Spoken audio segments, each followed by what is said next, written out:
What's up, my derps? Oh my goodness, the curtains are open. It's your boy, Regulus. Welcome to episode 21 of the DD&D show. What's up? Big shout out to all the people in chat right now, cooking up some dragon meatsises. We are going to have an extra special episode today. Before we jump into that, I'm going to just go... Good night. I am just going to give a shout out to Bloomberg49 gave us the follow. Wesley_J has followed. Half Aches has followed, and Hops and Dragons has followed. Go check out Hops and Dragons as well. They're a fantastic podcast group that also do live streaming here on Twitch. Without further ado, Peter, I think you have a bunch of announcements to run through. Hey, folks, it's me, your friendly DM, Peter, and I hope you're all having a great time. I just wanted to open up and let you know that the next session we have, which would be, let me just check my calendar here because I'm super professional, is the 17th of October. That will be our charity stream for Autism Home Base Durham. And if you remember last year's got a little weird and exciting and funny and scary, but you know what? We're coming back with another one, and I'm really excited to bring something for you. So stay tuned for that.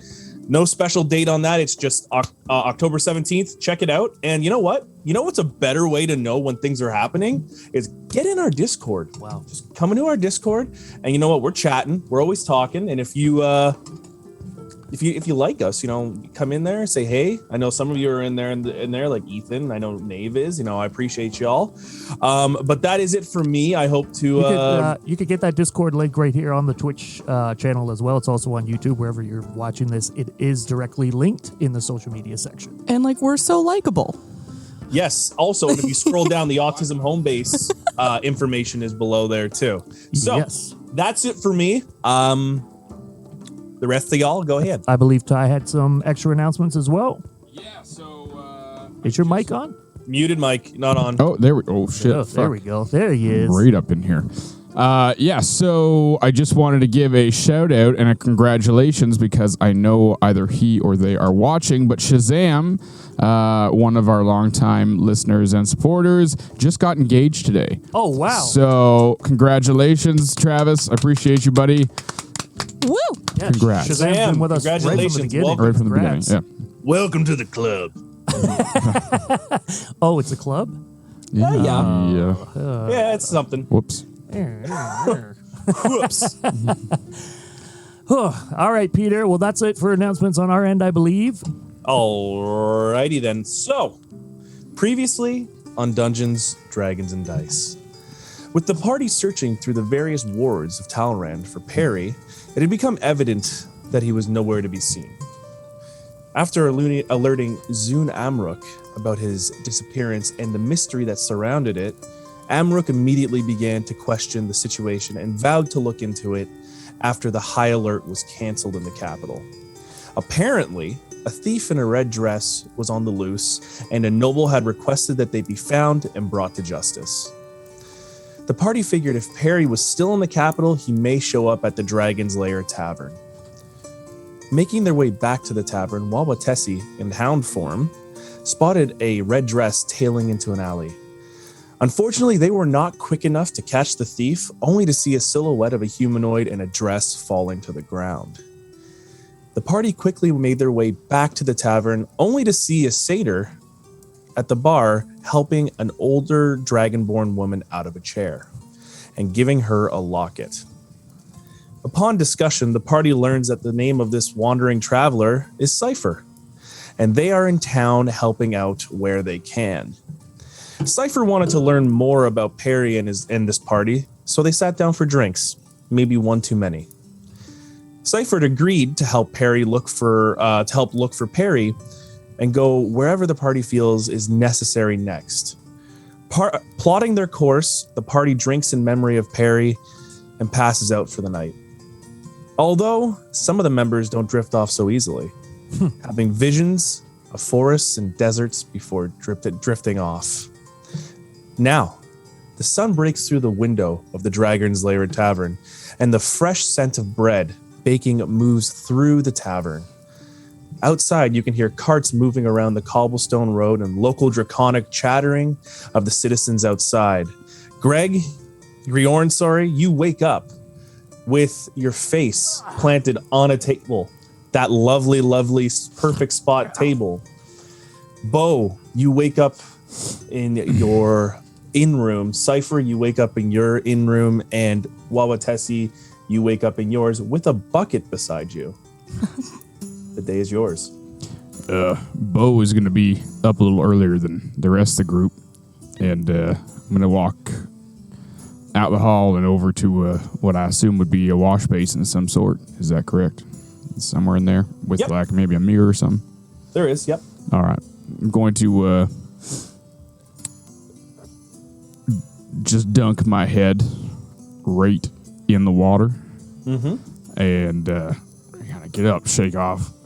And just look in the mirror and go, you got to pull your shit together. Pull your fucking shit together. We got to get out of here. Are you going to fix your makeup? Yeah, maybe. Just eyeliner. So I'll just cut my finger and I'll just smear my blood on my face as my makeup. Just touch up the rouge. And just kind of sit with my thoughts for a minute and really just kind of go, okay, like here's what's happened. Here's what's happening. Now we got to move forward. You can't be freaking out anymore like you did last night. And I'll just go back to my room and silently get the rest of my armor on and everything ready. Okay. You prep throughout the day. You prep for your day and you exit out of the room. And as you make your way downstairs, you see a snoring, passed out Grjorn, face planted on the table, his hands just hanging off. And you can see Inkin, the tavern keeper, just kind of taking chairs off of their tables and just kind of cleaning around Grjorn. He left them he has a little blanket on top of Grjorn and that's it. Yeah, that's about par for the course. Tell it more like no, but I'm going to walk over. I'm going to ask the barkeep for a little pan of hot water, if possible. And I'm just going to go over and I'm going to just put it under Grjorn's hand. See if he pisses himself. Inken looks over and sees what you're doing and he's like, please, do not be doing that. I already had to clean up from your elf friend before. Oh, I apologize. But unfortunately, it looks like he's already done this. So I didn't need the water. Looking down, you do see a little bit of a puddle stained on the floor. That's drool. All right. Well, next I'm gonna ask the barkeep for a flagon of ale, and I'm gonna bring the ale over, and I'm just gonna put it underneath his nose. I'm awake. I'm on. Oh, that smells delicious. Yeah, I figured that would wake you up. Oh, hello. You might want to go clean yourself up, but here you go. Perry. Oh, thank you. Perry. Where's Perry? Perry's still not here, man. Hey, Perry. Oh, Perry. Yeah, you wake up with a terrible, terrible hangover. It's none of your business. What? That's the hardest I've seen you drink, and I've known you. Actually, you drink every night, so that's surprising. Is it? Well, don't tell anyone. All right. All right. Just keep it between us. I mean, they all know. Nobody saw a thing. Okay. Are you crying still? No. Are you crying? I wasn't. Who's cutting onions? Maybe the kitchen people. I don't know. Okay. I need a minute. Where's the wash bin? It's just upstairs. Okay. I'll be back. I'll take a seat at my finely picked table. That now has a puddle underneath it. Inken comes by and slowly goes, "Oh, I'm so sorry. Here, let me take care of that." You might want to get the table too. And as I'm walking up the stairs, I touch the side of my neck and I cast prestidigitation and wipe it all away, and nobody saw anything. Immediately, as you turn up the stairs, you almost just your runes just light up and poof, all of this dirt is just gone, completely cleaned up. Waawaatesi, Cipher, what are y'all doing? Do you want to go first, Amanda? No, you can go first. Cipher would probably wake up in like a weird position, like her arms curled behind her back and like fingers and antlers kind of sprawled all over the place. But they're gonna sit up and just kind of shake their head a little bit and well, shit, I guess I drank a little bit more than I thought I did. That dwarf downstairs almost drank me under the table. Time to get up, though. And I jump out of bed. I don't bother with a wash basin or anything. I literally just, like, rebraid side of my hair. I'm like, oh, it looks amazing. I always do. And I walk out the door. And as I walk out the door, I just pick these little they're flowers that are growing in my hair that grow every dawn. And I'm picking them out, and I'm making a little bouquet in my hand, and I'm checking to see if anyone else is up as I walk down, and I see that Beau's room is empty. I assume that the dwarf is still downstairs, and so I go downstairs.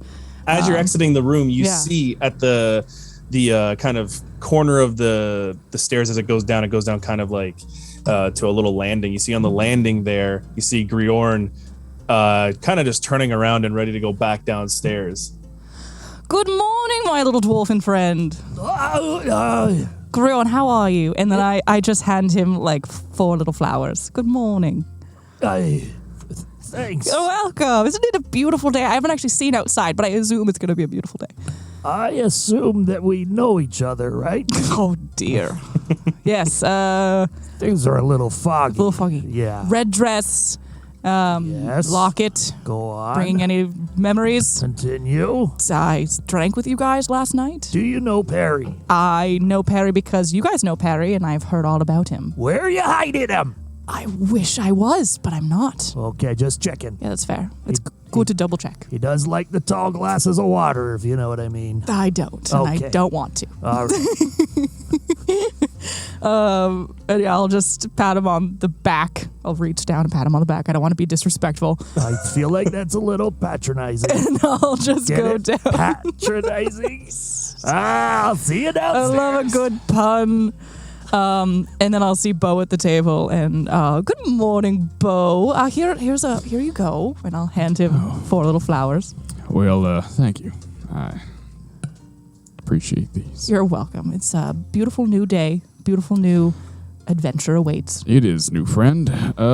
Sit down. Let's get some breakfast. Do you eat meat? I do. What do you generally? Do you have any dietary restrictions? No, I don't really like carrots, but I'll tolerate them. Was that last night that Waawaatesi ate the meat? We weren't supposed to bring that up again. I don't believe that actually happened. I believe it was a figment of our imagination. It was fake meat. It was beyond meat. It was beyond meat. Right. Speaking of which, Waawaatesi, could you please make a Constitution saving throw? Fudge.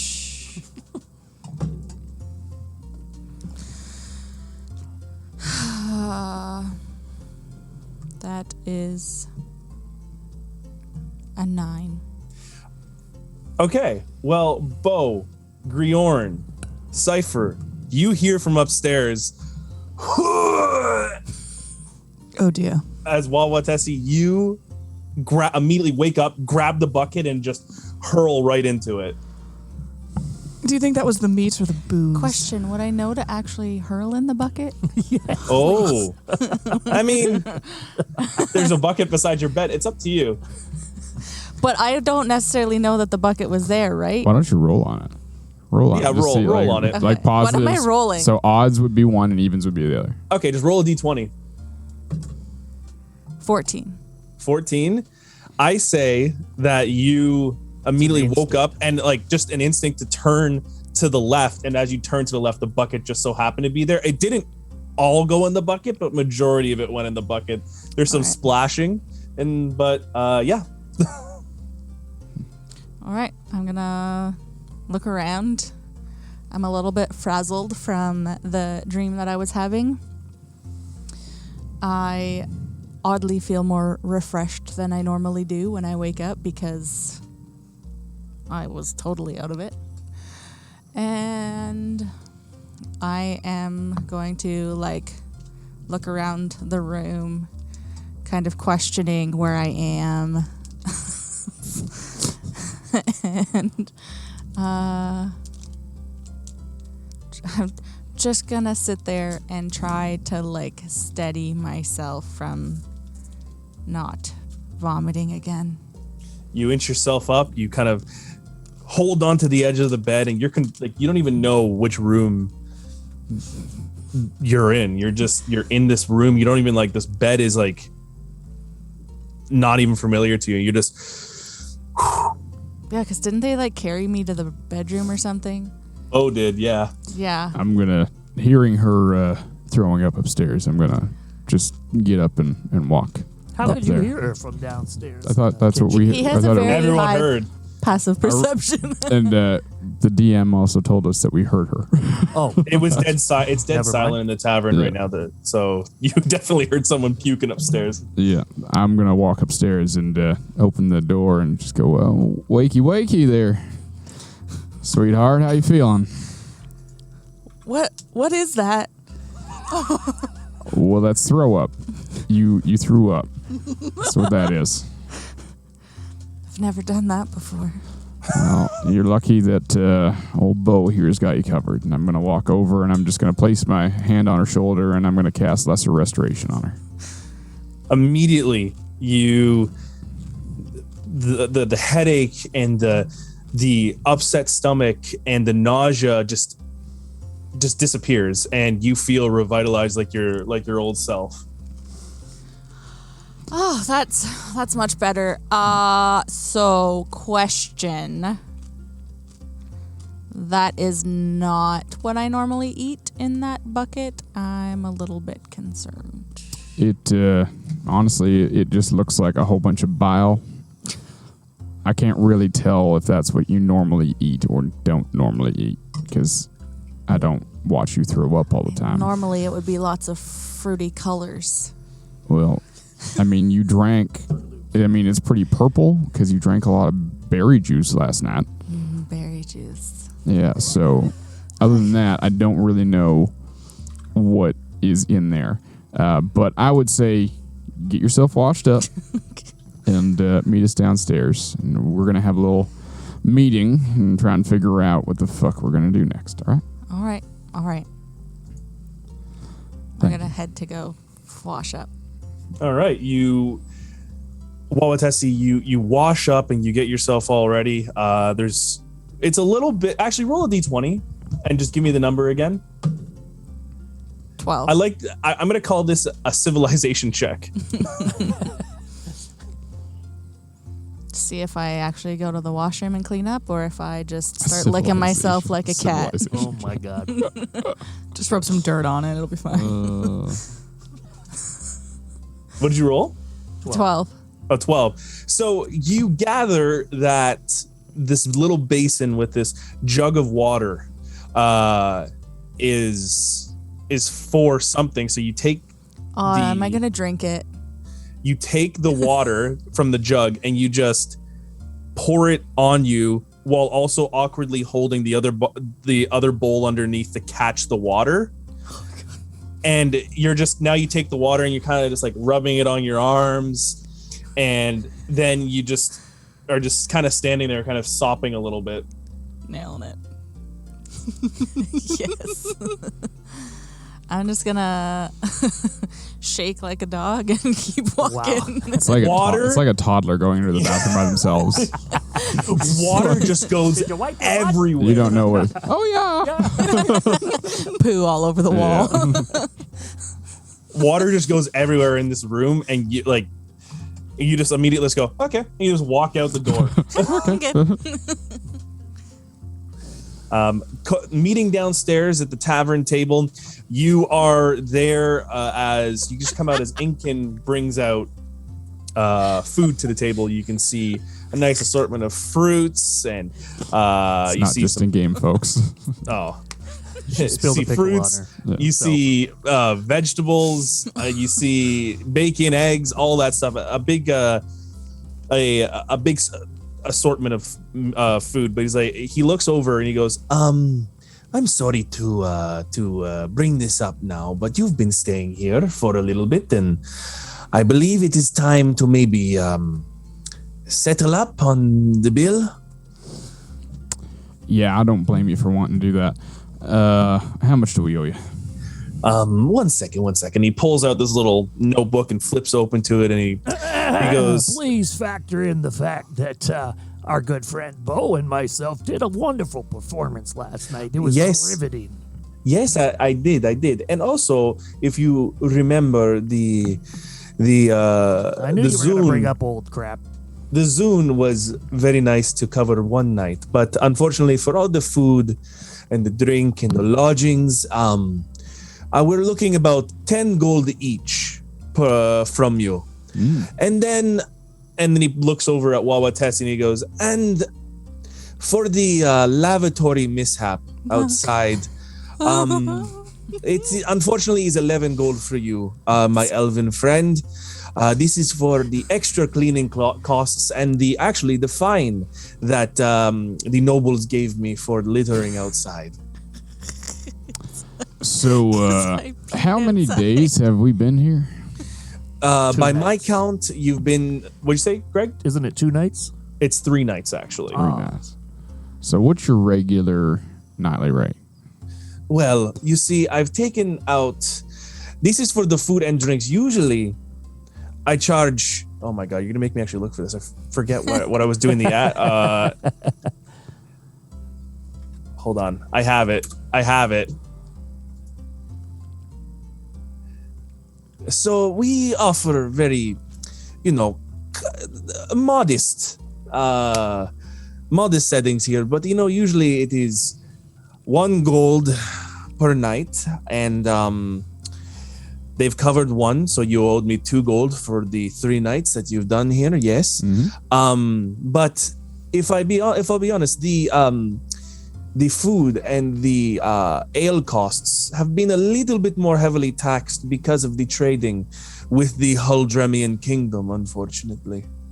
So I need to take care of my I understand. my head, I my understand that. overhead. Yes, of course, you must take care of it. Did you say 10 gold each or 10 gold for the whole of us and the 3 days? I am so sorry. It is 11 gold across the board. I have misspoken. It is not each. Wait. No, it was 10 gold for the 2 of us and 11 gold for Waawaatesi. Correct. You've been trying to fuck us around here. But it is 10 gold for all of you.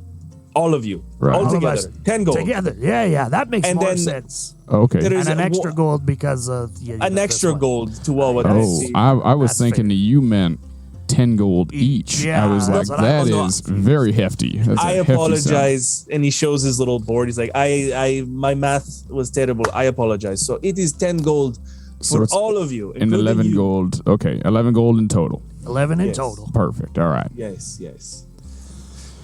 Well, yes. So are you going to take that? I can pay it. Okay. I will do that. Okay. Actually, wait a second. The issue, You drank. I mean, like I'll pitch. no, I Couple mean, bucks, no, but you- I don't let's mind. be I don't serious. mind covering. That's fine. Here, I'll give you. I'll put my hand on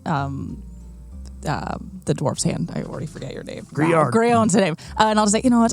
I feel like you guys have been through some traumas. I did offer to pay for last night's meal. I might as well just pay for the whole thing. It's all right. No, that's And I not. We take- pay That's our a lot own of way. money. That's. Are you no, sure? I that's feel I no. take a little flour out of my hair and I that's- put it with my own gold and I carefully put it in Inkin's hand and I just hand it to him and I say, "There you go, my good lad," and I just pay it. Well, that is Oh. more than generous. Thank you. She's getting points. She's getting brownie You're- points. I do know how to make friends, and this is one of the ways you do it. Do we know you though? Again, Did we meet? this is getting a little awkward. Yeah, we do. Oh, okay. Yeah. If I'm not freaked out, you don't have to be freaked out. Great. It's usually how that works. All right. So now that that's settled up, Do you know where Perry is? Again, no. Okay, just she does checking. not. We did this a lot last We night. did a lot. There It was got worse, and then it got- got a little better, but then it mostly got worse. Yeah, it got a little weird, and then it got better. Yeah. So Hostile. you want to help us out? Yes. I think that it would be great to have another set of hands with the crew. Yes. She seems very capable. Mostly. I like that because sometimes I don't know with you two, mostly her. Okay, that's You're really selling it for me. Yeah. Up my spit. So, Okay, I agree. yeah. So I guess we need to really decide what we want to do next. Do we want to go back to the tribe and then head to your mountainscape or some sort? Wasn't that the plan? I'm a little foggy on last night. I think that was kind of what we talked about. It's still yesterday, isn't it? Wouldn't that still be Right. today? Oh, that is a very It's very much paradoxical this question. morning. Or are we now in tomorrow? My head hurts. This is wrinkling my brain. Yeah. That's wrinkling my brain. I believe there is only the present, so I think we're solidly in the, The present. present. Like, That I can confirm. you have gifts? Oh boy. Okay. You want a gift? And I've been working on making a little flower crown out of the flowers in my hair, and I just hand it to Waawaatesi. And I eat it. You don't eat. Okay. Well, that's fair. If you haven't eaten it all, you can put it on your head. I think she's getting worse. I'm be like, okay. And then I'm going to put it. She was getting better, It's meant to but be I a think head she's ornament, getting yes. worse now. Bo, does she stink? Or Who's this? Does Waawaatesi stink, or is it just me? I mean, no more than usual. Now she has a flower crown. She's a feral animal. I'm going to touch my neck and prestidigitation her clean, kind of privately. See if she notices. While Waawaatesi's eating the flowers, Waawaatesi, that's up to you. Do you notice it? Do you feel it at all? Did I feel it last time he did it? I don't remember. No, it's just the dirt getting cleaned off of you. Okay, I'm just going You to. thought you washed up pretty well, so. I did wash up really well. I don't know what's wrong with you people. What do you mean, you people? We're all different here. So, Yeah. all I remember from last night was waiting here at the tavern for Perry. Perry's gone. Yes. I don't think he's coming back to us. So it might be an idea to try and go find him. Where? Well, that I don't know. We might want to go try to find his brother, where Perry is from. That is a very long trip. That's what she said yesterday. But there is one of those time traveling things or space traveling things, A teleporter. a teleporter, Yeah. that would bring us there. Because we almost got into it previously. Right, but come here. Come, no, down here. No, Yeah. down here. All right. Yeah, Yeah. okay. Mhm. It's really I thought not- we did go through It's- one it's really not after that the private. burning wagon. Like we, Yes, we we can did. we can still hear you. What about the This what is about awkward. the what about the Bloodhound Driver? They're after them. Yeah. They're coming on night. Well, that's what Still hear them. that's what I wanted to go do first. Yeah. I like Perry, but we have no leads and no fucking idea where he is. I would at least like to go and do something that we have control over Yeah. that is important to me. And then I also know that you have some things you want to do for your runestone thing, Well, yeah, that was in the area. I was in the Temeravi Plains up there. right? Ruin things? Oh, nothing. Don't I mean, ruin if it. she's gonna come with us, then we kind of gotta like let her in on a bit of the secret here. Ooh, secrets. I'm great at keeping those sometimes. I'm on a mission from God. Which one? Ali Damara. That's a Oh. good question. There's a lot of them. No, there's only one God for me, and that's good old Ollie. Okay. And I think I like this idea because I do need to go to the Sand and the Stone. Which is a place? Yeah. Okay. But the question is, do we want to go back to the tribe first, warn them what's going on, and then make our way there? I haven't heard back from my messengers yet, so that might be a good idea Yeah, that doesn't because bode well. that doesn't bode well. Are you talking to your tribe, people about... You're quite loud. Sorry, So- it's meant to be secret. Yes. Yes. Quiet. To talk to them about the purple thing, the purple crystal problem. Yeah, we're gonna go do that. Oh. It's the world plague you casually Excuse me, mentioned last night. It's more pink than purple. The, I'm just- the freaking plague. Yeah, it's a plague. Hey, just There's a drop lot of that ball. irons in the fire right now. Okay. We're having a hard time figuring out which one to go with. I feel like I don't think there's a wrong answer. I don't think there is either, but there might be. You never know. Yeah, but you can't know what the right and wrong answer is all the time. You just got to pick one. Yeah, that's Protect your own, some Bo. Sage advice. I'm Protect just gonna my be own. like, let's go this way and just walk. She's got the idea. Where's the Follow the leash? instincts. All right, We're still inside a building, guys. to the There's teleporter. To the teleporter. Back to the Timaravi Plains, the Dragon Place. The dragon trading post. Yes. All right. So the rest of you get up from the table. Incan looks at you and says, once again, thank you for staying at the Dragon Layers Tavern. Please come by any other time. It's been a pleasure. Oh, thank you. Thank you. And Miss Waawaatesi, please, Don't ever come back. please, I hope you have learned more etiquette throughout the world. Have a great day.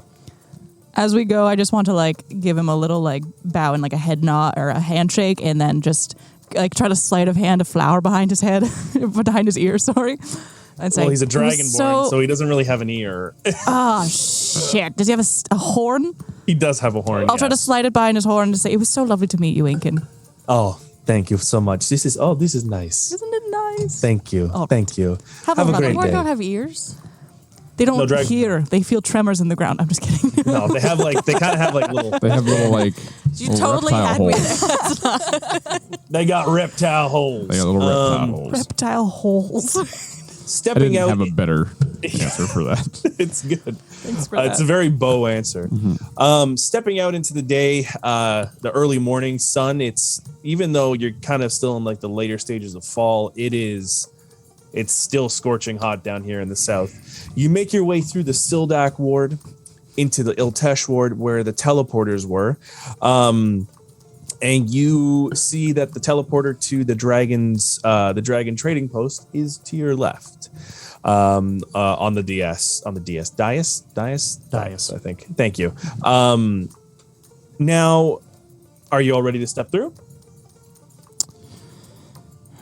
Is there anything else we wanted to do while we were here? The best part Put her on about a leash. going Yeah, she's not on a through leash. is that we can just come back. Part of That is. waking up. So All right. yes, let's go.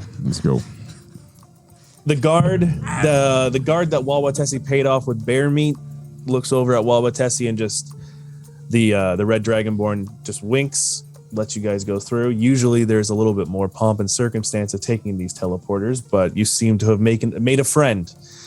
The moment you step on the teleporter, the Wink at him before we go through. runes begin to glow, and your swirling blue ether coalesces around you, and you feel the ground being taken out from beneath you, and your feet touch ground again.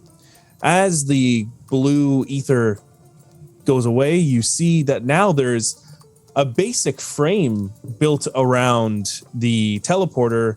If you remember, Borok, Grjorn, and Waawaatesi, there was a little bit of a fire last time.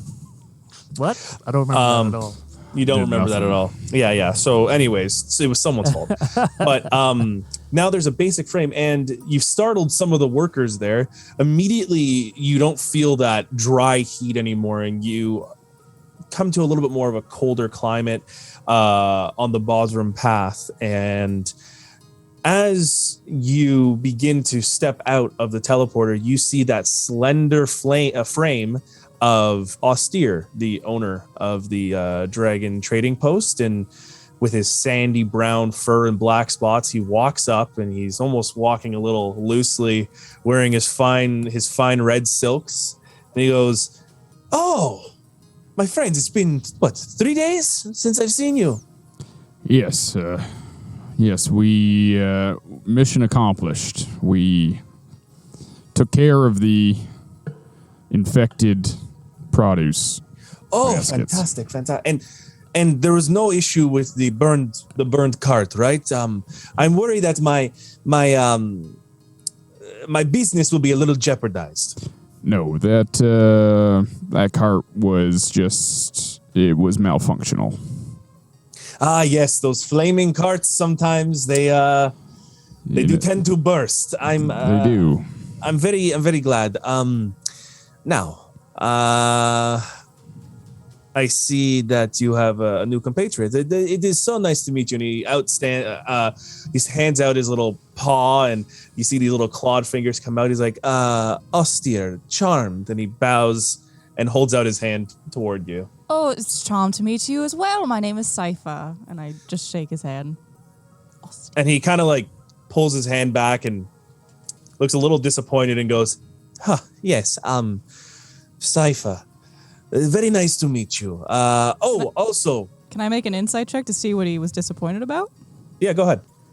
Can I make an insight check to see why he would be Oh, disappointed? nat 20! Oh, crit! Oh, Chris. For a total of 25. As you put it together, you can kind of see that he was disappointed. He was expecting you to kiss his hand. He wanted, and so that's why he looked a little bit more upset there. Instead, I realize this, and instead I blow him a kiss. I'll see if. And he kind of goes, a wink. "Oh, okay." As looking around the area here, you see the dragon trading post. You see all this charred wood just piled up to the side. Looks like they tore down whatever they could that was burnt. And Austere looks over at you and says, Mr.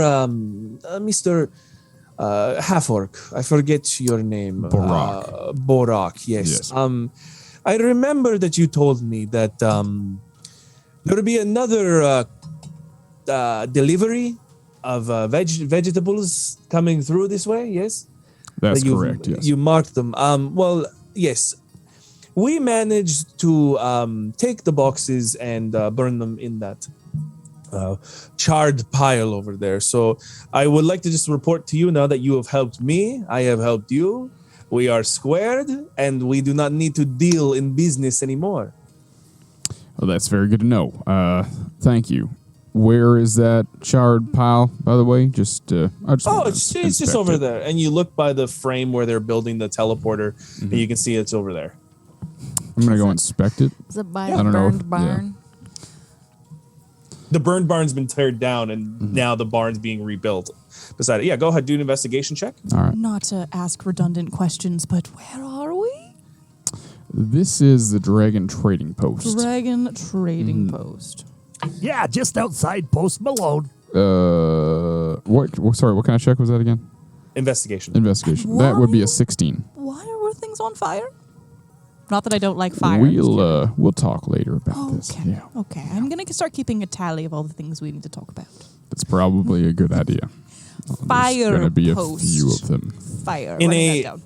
In a Jeff Goldblum-esque style, walking up to the big pile of charred wood, I'm gonna flip my vest open and just show my abs and while I'm looking at it.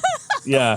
Yep. And you look, you kind of are inspecting first, and then the curiosity gets a little bit better of you, and you start moving through the chart, and you can see the crates that were marked with an X, but they're incredibly burned and brought down, and you can see the remnants of cracked, darkened crystals. They don't have that purplish, pinkish glow that you're accustomed to seeing. But it's effectively, from your little search here, everything seems to be taken care of. Well, Austere, you know what? That's fine work you did. So yes, our business has been concluded. That is possibly world saving. So we will be off to Post Malone. Oh yes. Please also do not forget that that I helped save the world, if anyone asks, okay? I will not. And don't forget with us too, and hopefully that means that you might be able to write us some further writs to get through that teleporter in the future. Would that be a possibility for us? I'm sure for a strapping man like him, it would be no problem at all. I know. He's Roll such a beautiful persuasion. man. Roll persuasion with advantage, thanks to Cipher. Yeah. Come on, baby. Ooh, natural 19. Plus 1. So that's 20. Dirty 20. Nice. He goes, "You've got me by the hands. You've got me by the tail too, my friend. I will take care of all of you next time you come by. Don't worry. I can get you that route of transport. No problem." Oh, that is so generous. You are a wonderful, wonderful human. I will make sure that we are singing the praises of the Dragon's Post. The Dragon Trading Post. Dragon- Don't forget. There's all those words in there. I'm sorry. Dragon Trading Post in every town that we come by Thank you. in the future. It is the only stop on the Bosram path. It is the only stop on the Bosram path. You know what? Do you have any like patches or maybe some business cards or anything? You know, I really want to just go the extra mile for you and make sure that we're doing this beautiful spot justice. The DTP. Get some patches with that on it. DTP. He kind of pats around and looks around. He's like, I mean, as I stated, we're the only trading post on the Bosram path, so I don't have anything. But if you come by here next time, I will have them ready. I promise. That's all right. I'm going to bring out one of my little wooden figurines. It's going to be of a horse. And I'm going to give it to him. And I said, and here is a token of my appreciation to remember me by. That is handmade. It's a Borok handmade totem. Oh my! It's a Borok original. Oh, thank you so much. This is, I will treasure this. Thank you so much. You are welcome. We will hopefully see you in the future. Yes, of course. Your horses, I have kept them and stabled them for you as you went through. They've been fed. They are ready to go. But unfortunately, there are 4 of you, but there's only 2 horses. Not it. Suppose we can double up. Wasn't there 3 horses? I'll go with Wawa. Waawaatesi, you were the 3rd horse. You were the 3rd horse. I was the 3rd horse. That's right. Oh, that is brilliant. Yeah. Yes, we will. We'll figure that out. Wawa, you are a wonder, and I love it. A few moments go by, and you watch the. He wants Uppy. Oh my god. A few moments go by, and you see the horses come out. And you know what? Can you all just roll a? Well, you know what? Passive perception check. You're pretty sure that these aren't the same horses that you were given. It's just, horses are trade hands all the time. But yeah, these 2 new horses have been brought out for you and ready to go. I wonder what happened to the other horses. I liked mine. Oh, don't worry about this. Sometimes, when a horse is tired, it's not ready to go. And now we trade hands. It is not a big deal. These horses are fine. Are these horses like in worse shape than our previous horses? Do an investigation check, please. If it was a no, he'd have just said, Natural 20. Oh, crit! What? Plus 4. So 24. Well, you can tell that these horses are rested and ready to go. There's no real difference between them and the previous horses. They're just as strong as the other. Yeah, it's just a horse. Well, they look good enough to me. You know what? There's no harm, no foul here. Here you go, Grjorn. Take your eyes head pass. You saw nothing. Oh, never saw nothing. Exactly. Don't have a perception of a hawk or anything. No, not me. I would also like to take the other horse. Okay. And I would like to go up and put my if it'll let me, put my forehead to its forehead and just like gently stroke it and like introduce myself to it. And you guys might see as that if you look over and are paying attention, you might see this little like glowing moth kind of flit around Cipher's head and then kind of disappear. And you see Cipher kind of laugh to herself and then get on the horse. Cipher, can you roll an animal handling check, please? That's what I was afraid of. I thought that's what you were going for. I thought that's what you were going for. Oh, that's really good. 17 plus, I think, 2? 19. The horse is calm. Yes. And accepting of your touch, and I think even to a point a little bit more relaxed than it was. Fuzzy guy. So, are you ready to take off now? Waawaatesi, what are you doing? Are you? Well, I mean, Bo still isn't on a horse. I'm gonna run. No, I'm not. I will see the distress in Bo's face of there being people on both Oh horses. no, I'm just gonna look at you. And I will turn into a horse. Just like This isn't weird. sheepishly just be like, Isn't weird. It's a little bit weird. This is You not kinda like- weird. It's a You- little bit. But that's you what makes kind it of look kind of over. fun. You just sigh and like you begin to go down on all fours. And as you're going down on all fours, like you just grow in size and turn into this. Well, what coloring are you gonna have? I always ask you this. It's always black. It's always black. This black horse with like a black mane too. Oh yeah, braided. Probably super long, yeah. Come here, girl. Okay, girl. Weird.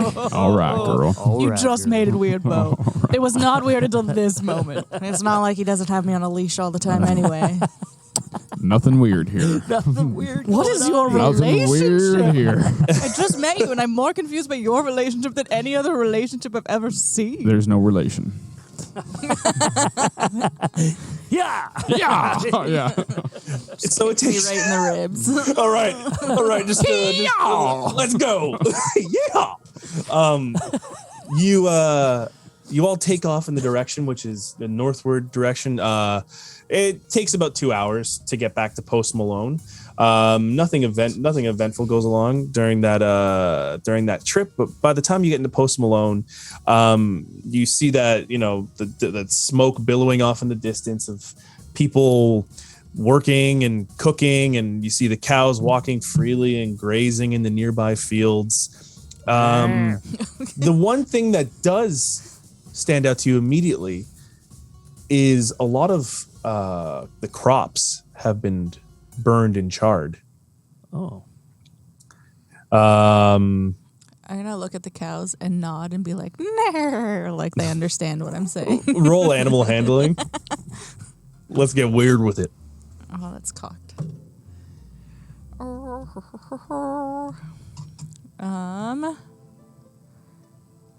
That is 22. The cows kind of go like, and they just kind of nod their heads a little bit. And you hear the bell going ding, ding, ding, ding, as they're nodding their heads. I can't speak. Oh, cowbell. Moving into the town, though, Just got the other thing that you noticed is that Komodan military contingent is no longer there. It's almost an empty space where those 3 tents were set up. Everyone's going about their day here. You can see the Talfor and Serene, those two those wood elf farmers that you spoke to with the daughter Arissa, going about their day. Bo, you see Joanne, the general storekeeper that you spoke to before, the one who you'd usually do trading with. And are you guys moving forward, or are you stopping in here? I need to go. I need to do something quickly. All right. I'll stop and talk to these fine folk and see what I can figure out, and you go do what you got to do. Was it this burned the last time you saw it? No. Is this normal or is this different looking? No, it's different. It's different. We warned them. DM, what time of day is it? It's getting close to midday right about now. DM, I still haven't had any type of small animal approach me. No. Tell me a message. No. No, you haven't. Okay. Great. All right. I'm going to talk to the... who was the most helpful last time? I can't remember. Joanne was the one that helped you the Right. most. She liked me a lot, didn't I'll she? go with Bo. Yeah, you deal with her a lot, actually. Yeah, okay. Joanne, my fine woman, how are you today? And you see this larger frame of a woman with this wild mane of orange hair, and she goes, well, if it isn't Borok, how man, I love are this you, girl. sweetheart? Yeah. She loved you. Oh, I know. Oh, I'm just fine now that I'm seeing your beautiful face. Wait, Wait. Where is that darling halfling that you had with you? Well, unfortunately, Perry had to leave on a little bit of a hiatus for a bit, and we're not quite sure where he went. So that's one question. Obviously, from what you just asked, you haven't seen him recently. Is that correct? No. I would remember if I saw that little beautiful face. I've got my words all mixed up because he's just so darling. Mm. And she's like, she's kind of lifting a crate. She puts the crate down on the ground. She's like, but what can I do you for while we're here? Well, I noticed that the Commodon Dynasty have pulled out some of their troops. I'm just wondering if you've any information on that and if you've seen any of the other Bloodhands coming through here, because I'm a little worried about them. I haven't heard from anybody in a while. Come inside. Am I welcome to come inside as well? That doesn't bode well. By the way, I brought you another new treasure to gawk at. This here is a satyr. I have a name, but I know, but she's more interested in like what you are. Oh, aesthetics. Got it. Aesthetics, yeah. Hey, I do have those. I mean, no offense. You look like a goat standing up. I kind of do, don't I? Yeah, you're right. You're right. You kind of look like a lion. Oh, dear. Like in a good way. That mane of hair of yours, it's beautiful. Oh my, thank you so much. Yeah, you seem fierce, and I love it. That is just so sweet of you. Come on in. Cipher, was it? Yes, that is my name. What is your name? I heard it was Joanne. Yeah, it's just Joanne. Got a beautiful name. I don't do last names, sweetheart. Come on in. Same. Well, all right, come on in. And you, as you enter inside to the inn, you remember it was rather just plain-looking establishment, and this is an absolutely lovely, quaint establishment you have. It is so homey. Oh, thank you. So, Bo, listen, I wanted to get away from the prying eyes. The Commodons did leave, yes. But I fed them the wrong directions. Well, thank you very much. I've been in contact with Dolva. He hasn't been able to hear from you in a little bit. Did you try messaging him? I did. Where the hell were you? We were a long ways away. We were in Talrand. Huh. Right in the belly of the beast. Well, that's going to be interesting to explain to Borok. Well, to Wodolva, sorry. Yeah. Okay, so what's going on? I will tell you that the military now, they are a little bit more mobile, as it were, patrolling the plains and looking around. But I'm not going to lie to you, Bo. It's been rough. What do you mean by rough? I mean, when you find them, they are still here. You're just going to maybe have to look around a little bit, or I don't know, message them. I know they do those bird messages. Are we not at the camp? Is the camp gone? Well, they picked up and left off after you.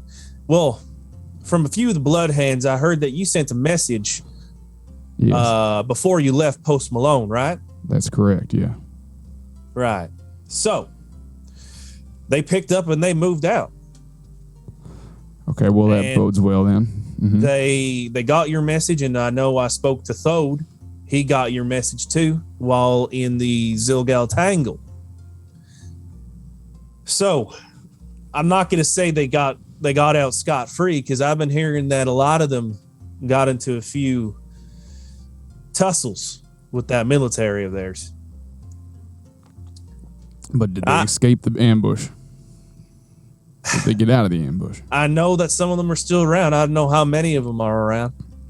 Okay. I heard from Dolva.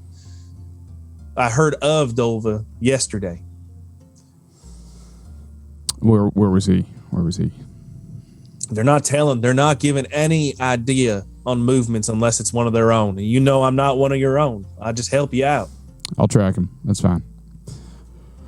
Hey, enjoy. Thank you. Bo, listen. You're in the belly of the beast? Yeah, we, you know that those gems, the stones. Yeah. Well, they were on a cart heading for Talrand, and they got through the transporter. We had to go through that transporter and go hunt them down. Now, from being there, we were able to do some incognito work to figure out some more of the movements, but for the most part, the Comadon dynasty aren't too worried about our people. This is just a routine invasion, land grab bullshit that they're pulling. They are more interested in fighting on the other fronts. So I think we can drive these forces back. I don't think there's many here. Right. Listen, I know what you did was good. Hell, you saved all of our crops here. That's why we burned them all. The only one that was, not affected was that Furbold Erlin. Mm-hmm. His crops were fine, but the rest of them's they had to burn it all up. We appreciate you for saving us on that. Well, unfortunately, scorched earth is the only policy that works with this stuff. Is there anything that we can do to maybe help out the town economy here to lighten the load? Unfortunately, with the loss of that crop, I know things are a little difficult for you. You could speak to O'Hare, the mayor, but he could.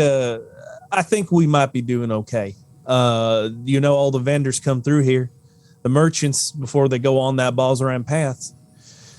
So we are able to take care of our own, and Erlin's crop has it keeps us sustained before the winter's coming. Well, that's good. If you need anything, send word down to Austere at the Dragon Trading Post. He's become a friend of ours, and he might be able to send up some assistance for you. Yeah, of course. Thank you. Lastly, do you know the gentleman that the Dragonborn, the Silver Dragonborn, the one that delivered the cart? How's he doing? How is he doing? Peter? Yeah, sorry. This is out of game. I'm trying to remember. You killed him? Oh, right. Did I? Well, Waawaatesi. There's so many of them. That's who Waawaatesi killed. He ate the geodes. Oh, fuck. Yeah. How do you forget that? Well, I forgot that was the guy. I forgot how that guy. Memory. Yeah, I escaped my memory. I killed a lot of brain cells. Well, he's unfortunately, he's dead. I'm sorry, what? Wait, what? He ate some of that infected crop with the geodes on it. Yeah? And he died. So, at least now you know why we told you to burn everything. Okay. It's not good. Yeah. Well, listen.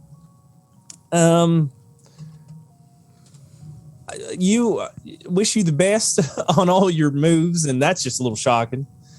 But I hope you're having a great day. And Cipher, it was a pleasure to meet you. Pleasure to meet you as well. And I hope you do find the war chief in okay and decent fashion. Me too. Are they inside the building? Yeah, they're inside the building. So I'm just gonna be standing there with my head in the door. As a horse? Yeah. Like There's just a horse head looking through the door. Can you laugh again? Okay. As you turn around to leave, you see the horse head of Waawaatesi in the door. Waawaatesi. Waawaatesi. Waawaatesi. What else are y'all doing while you're here? Well, hey, Wilbur. Well, yeah, Joanna, it was lovely to meet you, and then I'll make my way out past Waawaatesi. Just pat Okay. her on the neck while I go.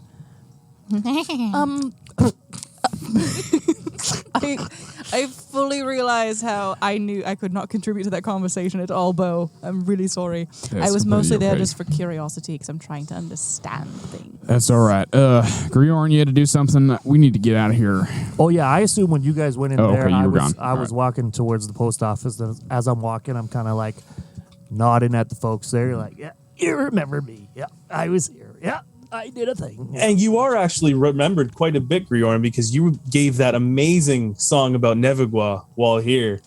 Where are you walking toward? The post office. The post office. So the post office is kind of like the sheriff's office, the mayor's office too. So if you remember the elf, Ohir, the wood elf who runs the town, he's at his desk inside, and he looks up and he goes, "Well, if it isn't Grjorn, how are you?" Oh, yes, I'm blessed, thank you. And yourself? "Oh, I'm fine. Thank you for asking. What brings you back here?" Well, we're passing through once again, but I need to get a message home if that would be all right. Yes, of course. And he turns around, he pulls out a parchment, and he has got a little ink. He's like, "So who is this going toward?" Well, as you can send this back to the Smashstone clan in Nevigua. That is where I'm from. Okay, all right. And I would just like to, well, I suppose I hadn't quite thought this all the way through, but send home to Mother and let her know that I'm quite out of Bacchanal rum. And if she could send some forward, I would greatly appreciate that.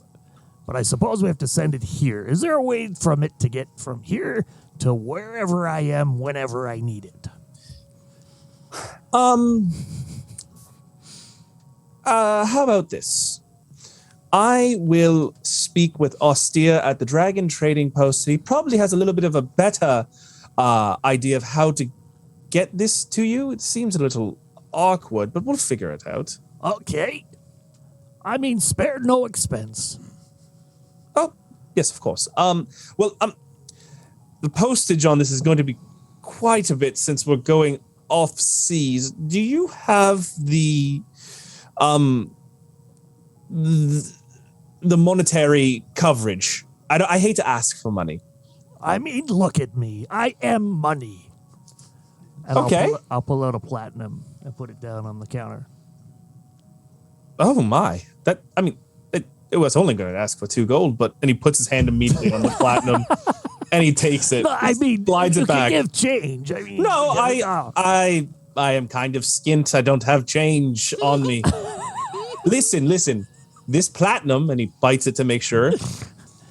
This platinum will definitely cover any other letters you want to send, and also drinks at the tavern. Oh, I like that. Well, make sure that Mummy sends the right amount of liquor, like lots.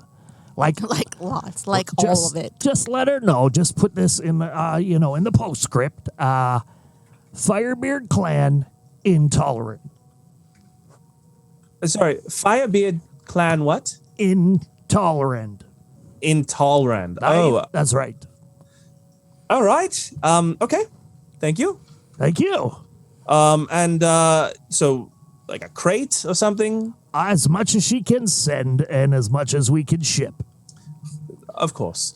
And thank you. And have yourself a good day. Oh. Also, I did want to say thank you for that little performance that you did last time. Of course. Did you And- enjoy that? Yes, and thank you for also, saving our crops from all of us from dying of disease. So thank you for that. It's going to get worse before it gets better, so just keep letting people know. Oh, okay. Anything else I can do for you today?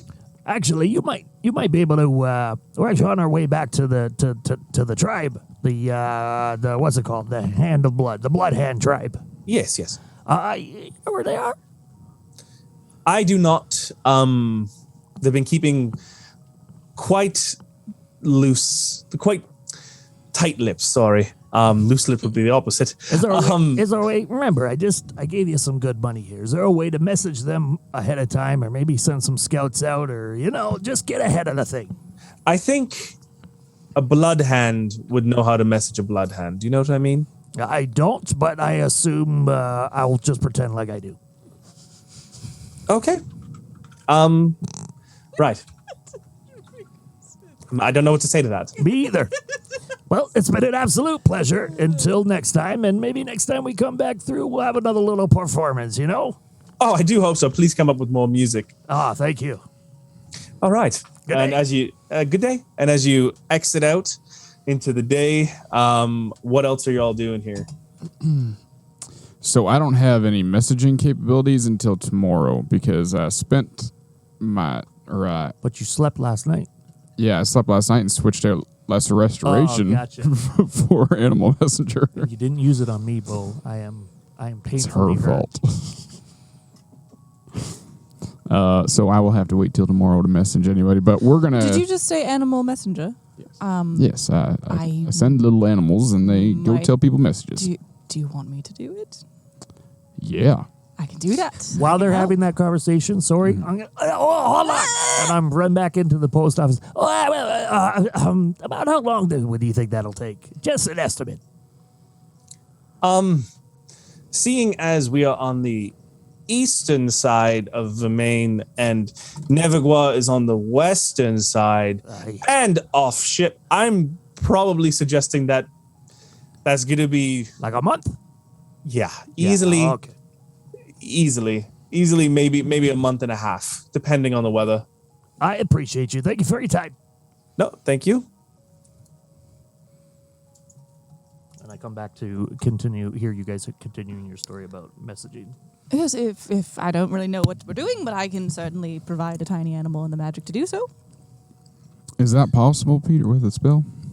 For her to message people, Yeah, I basically just tell my tiny animal friend to go find I think it has to a be person someone of a you- description. It's Animal Messenger, right? yeah.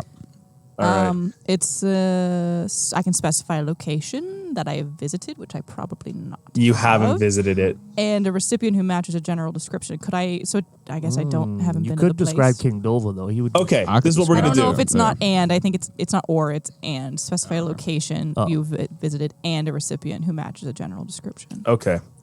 I lied. I've probably not been there. I just want to get your hopes up. I'm so sorry. It's okay. That feels bad. So, Bo, since you don't have Animal Messenger right now, I'm sure there's other means of getting around there. Go look. Yeah. Yep. I'm gonna go to the. We're gonna go to the cave first. There might be cave. there might be a chance that there's tracks that are gonna lead us away from the cave because that is where there was some known presence from us previously. So we're gonna go to the cave first. Certainly. All right. Waawaatesi, before we go, are you still in horse form? Are you going to do anything? Take a poop. Wawa horsey. Lift my tail and Oh, God. Anything Trap, else? no, I'm just gonna stay a horse Okay. for now. All right. So, I guess you're all leaving the place now?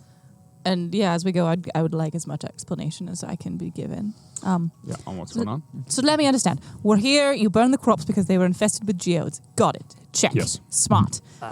Next question. What you're from a tribe? Okay. Backstory moment. No, I'm from Navigua. Thank you. That's exactly what I was asking. Okay. From a tribe called the Bloodhand tribe, That's correct. Yes. and they're in trouble Yes. because of the Comadon Dynasty. Look Yep. at me. I'm putting Yep. everything together. God, I have such You're a getting god there. brain. Yep. So what are we doing? We're going to look for them? Well, so you met us in Talrand, which is, a Comadon Dynasty main city. We are actually trying to fight them. We do not like the Comadon Dynasty at all. Gotcha. And we had to pretend like we do. So now we have friends in the Comadon Dynasty, and honestly, I'm emotionally very confused about the whole situation. Yeah, it's hard to pick sides, isn't it? It is. It is. So Almost like we're anyway, all just people at the end of the day. we are. That's fair. Oh, I'm a dwarf. Okay, we're still a people. All right. So the Comadon Dynasty have been driving our Okay, point taken, Waawaatesi. Point taken. Have been driving our people away and out of our lands for a while, and they're getting a little more fasty with it now. So we've been trying to lead a bit of an offensive to mitigate this. Unfortunately, it seems like in the last 3 days, a lot of that has changed. So we will need to go find my people first and see who is alive and who's not alive, and what kind of offense we can do to push these people, the Commodon Dynasty, back. And so why is the Commodon Dynasty specifically after the Bloodhand tribe? Well, we were on a bunch of land that I'm sure they want. Got it. So they're just trying to take your land. Yeah, I've that's almost pretty like much I've heard what it that is. story before. Yeah, it's not a good one. So it's things are good, not good. Things don't seem good. Things don't Alright. seem good right now. So I think that's a good bare bones gist of the story. yeah, we burned a stagecoach, and that's why that barn was on fire. Yes. And someone died. The fire wagon. I wrote that down. Yeah, the fire wagon. No one died. No one died. No one died on. Well, eventually they did. Oh yeah.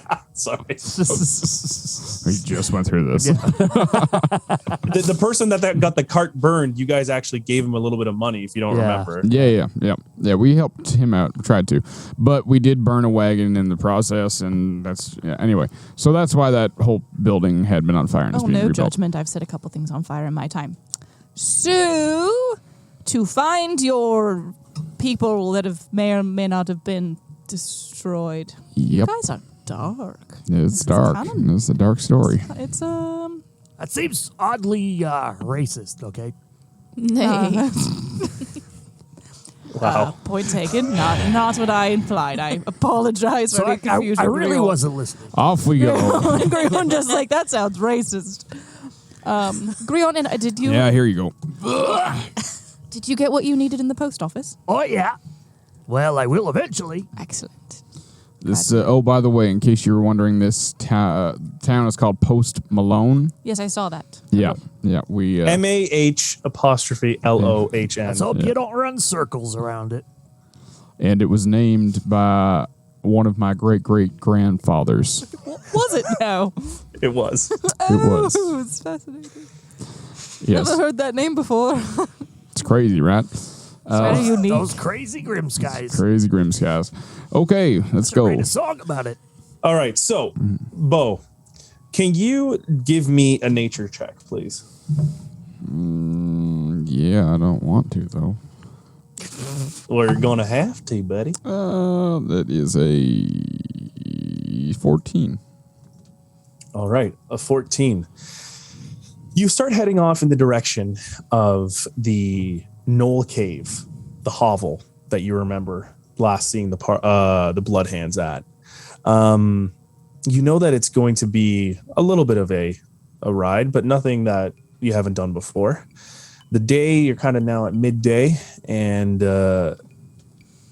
you easily get your bearings through this clear sky day.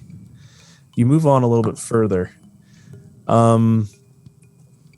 It's about 2 hours before you happen to see something off in the distance. You see a camp with some tents. Well, my eagle eyes will take a look at that and percept what it is. You pop your goggles on and roll a perception check, please, sir. With advantage. With advantage. That is a 21. You look funny in those, Bo. I think You they look funny all the time. they look- So you take that back. They look dashing. You're both dashing. Thank you. Nay. Thank you, Cipher. You're fine. God You, damn it, you as well, Waawaatesi. Waawaatesi. Nay. Clear as day. Yeah. You can see 3 Dragonborn. You can see a camp set up. And you can see 2 green scaled Dragonborn and 1 red scaled Dragonborn. It looks like their fire's been extinguished throughout the day. And they're getting ready to pack up. Just then, as they're kind of out in the field, it looks like they might have spotted you. but the ground begins to shake. You can feel the tremors going through here, and Waawaatesi, you kind of move your hooves in nervousness, and you just hear a big explosion. Are we in Dune? And you see another. I'm off my horse with my axes out. 6 large bug creatures that, Bo, you've heard tales of these, but you've never seen them before. You have heard of the description, these long pincers, this chitinous armor that kind of goes and links in between each other, the red eyes, and just this like large just screech of like in the background. And you can see that these are Onkegs, and they have just surrounded the Dragonborn around their little camp. What are you doing? Oh, shit. That doesn't look good. I'm going to wait till they destroy this Dragonborn. Okay. I think we should go help them. We don't know their situation. Not all Dragonborn are bad. Not all people from any dynasty are bad. We should help them. No. Yes, we're going to go help Fine, them. all And right. I charge forward. All right. Bow then, out. folks. Let's go. Let's do this. Let's roll initiative. How long has it been?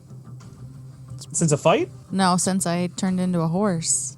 You turned into a horse probably about 4 hours ago. Okay, so I would have turned back. Okay, so at now the you're 3.5 back. hour mark. So as you stopped walking and just turn, and then Bo kind of got off you. Yeah, you both. Just buckled. Bo went to charge and just fell over. My bad. I'm down. I'm down. All right, folks, let's roll this initiative. That is a 18 for me. I am so glad that we are not doing one-shots anymore. Why? Because I had like a +9 initiative before, and it was ridiculous. Bo, Yep. you rolled an 18, right? So Yeah. can you please tell me your dexterity again off the modifier? It's a 4. It's a 4? Yep. Okay. Thank you. I got 8. Oh, shit. I got 23. Okay, let me just get this out. I'm sorry. Waawaatesi, your modifier for dexterity? +4. Okay. The illustrious Cipher, what were you? 23. 23. Thank you. Okay, and Grjorn, what did you got, bud? Nat 1. 4. Wow, wow. All right. It wasn't my fault.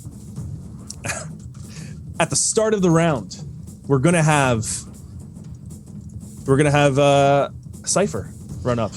Oh god, first time playing a new character in combat. It's always really scary. You got this, girl. I mean, there. Okay, I can actually see the roll 20 now. That's You got this, person. handy. You got this. You. Me. And we're still on horses other than Waawaatesi. I jumped off. Well, I jumped you jumped off. Bo is no longer I am no longer on a horse. I like to think it was really cool. Like you were like, nay, and like kicked me off, and I went like flying and I somersaulted, and then you like turned into a human as that was going on. Did it like Gurg. Yeah. No, I just turned back into a human, and I'm sitting And I here on face all planted. 4s, and you're just on my back still. So Okay, well I'm gonna get off. Awkward. Really ruined the battle cry. All right. let's see. Okay, but Cipher's gonna move up to there, and she's gonna kind of just she dashes over, not using a dash, but she moves over. And realizing that she's not quite in range, she clicks open the case on her back that looks like a violin case, pulls out the violin, kind of does like a shake with it in the hand, and it pops out from the violin. It splits in half and turns into the front of the bow. I'm sorry if you couldn't Nice. really hear that. So the front part's now the bow. She grabs the string and she pulls it back and just shoots an arrow at the Well, that's nearest badass. enclave. You ever seen a cartoon where like that the one. little heart eyes show up? That's what happens for Grjorn as this happens. So do. She's going to shoot. Very Monster Hunter-ish, it reminds me of for some reason. Is anyone else hard? What? Oh my god, I was rolling like 17, 17, 20, and for my first attack, I just rolled a freaking 3. So Wow, wow. 11? 11 does not hit, just sails wide and just like passes over the onkegs that are currently not even paying attention to you. But now, Cipher, that you're a little bit close, you can see that these Dragonborn are not armed whatsoever. They're just kind of in their day-to-day like bedclothes in a way. No. So you made the right decision, is what he's saying. Yes. So at the end of your turn, well, are do you I done? get 2 attacks with my bow because I'm we have 2 attacks as rangers, right? Yes. Yeah, So I get to hit it again. I'm gonna try again. Try again, and that's a 5 on the die because everything hates me. So that is Nothing. It just listen, Cipher. If you get another round of that, throw that dice into the flames of. But it was Mordor. rolling. It rolled a 17, a 17, and a 20, and it just rolled 2 under 10. And I'm like, God, okay, it's fine. Yikes. I'm giving it the good vibes. It'll be fine. Okay. It's because I tucked and rolled, and my arrows broke or something. That's what it is. Yeah. Yeah, it wasn't me. Did you come So- in the shower? And then I just said, "Get over here! They're not armed." Wasn't me. And the largest of the Onkeg moves towards the red dragonborn and swipes for an attack. Its large pincer comes down and just misses it as the dragonborn, who's been skilled as a soldier, dodges out of the way and just goes right into the ground. Then it pulls its pincer up, ready for a next attack. That's the end of its turn. Bo, you're up. All right. Well, waiting for this. I'm going to Hunter's Mark. Oh shit! I should have hunted marked. Yeah, you got to remember that. Yeah, I do. I was I was way like, to go, oh fuck, Laura. shit. This is lots of things happen in the fog of war. I'm going to Hunter's Mark this one, and I'm going to take first shot, sharpshooter. Natural fucking 20. What I'm fucking talking about. Thank God. Let's see. All Tell me the right. numbers. That's that excitement. How do I do folks. this again?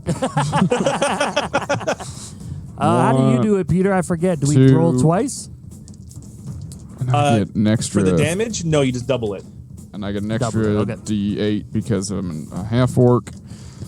I don't even get the other extra D8 because he hasn't been hit yet. Sorry. I tried. I really, really tried. Welcome to a campaign with me. It's okay. I still Oh, love you. fuck yeah. All right, so 18 doubled. Okay. All right, so that would be 32. 32 damage on which one? Wait, no. Wait. Oh, 32 oh. plus 4, 36. Okay. Plus 10 is 46. All right. There we go, 46 damage. Okay. Ooh.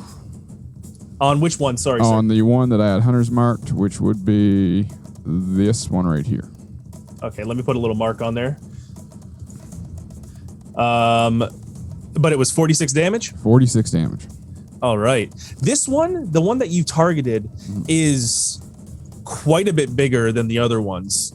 And it seems to be maybe kind of leading it, and you Piss feel off like the it big one. Good. turns around and just immediately just and turns around and looks at you and is now just dripping this green ichor from its Well. mouth looking at you. That's one shot. Next one up. Second shot.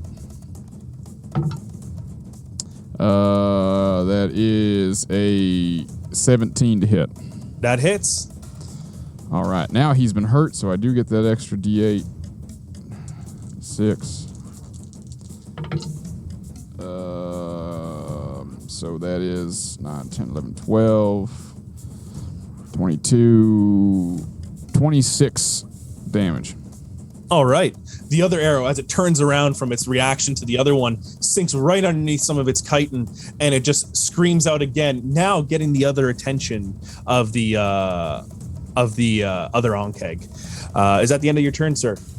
That is, I'm going to get the fuck out of this cone area. 1, 2, 3, 4, 5, 6. I'm going to try and get it. Are these bushes? It's a little bit. It's a kind of a small like bush that kind of goes up to about your waist. Oh, I'm just going to hide behind it, I guess. Try to. Okay. All right. So now that the onkegs have been a little bit more notified of your presence, How dare you? how dare I? They begin to move over. Let me just do a little there. All right. Seeing your movement, Bo. Mm-hmm. Just want to make sure that was good. I think it is. Great. Yeah, fantastic. Fantastic. It sees you hiding in the bushes, and it looks, for a second, it looks like it can't reach you. And then all of a sudden you hear like this gargling in its throat. Oh, great. And it just shoots a line of acid directly at you. So I'm just... Go. Don't worry, you'll roll creature in the 20s. line must make a dexterity, a DC 13 saving throw. Okay. That's a nat 1, so nope.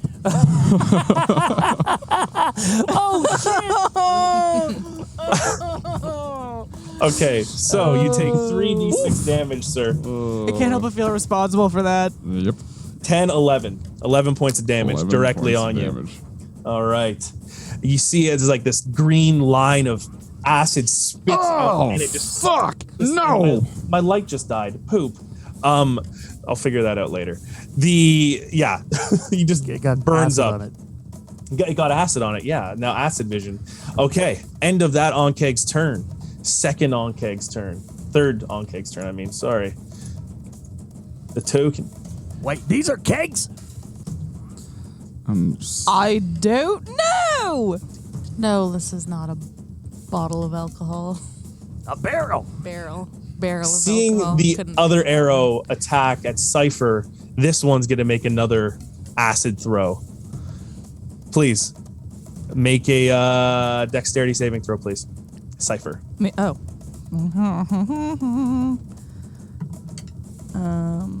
Okay, that's a 6 plus 8. Sorry, math. 15? 14? 14. That's a success, but Oh, thank God. unfortunately you take half damage. So let me just roll this. 6, 7, 8, 9, 10, 11, 12, 13, 14. You take 7 points of damage. Okay.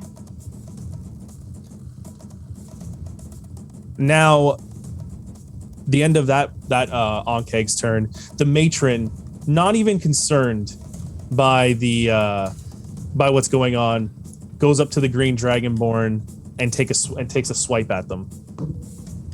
Natural 20. Oh, Nope. no. Nope. Natural 20. Nope.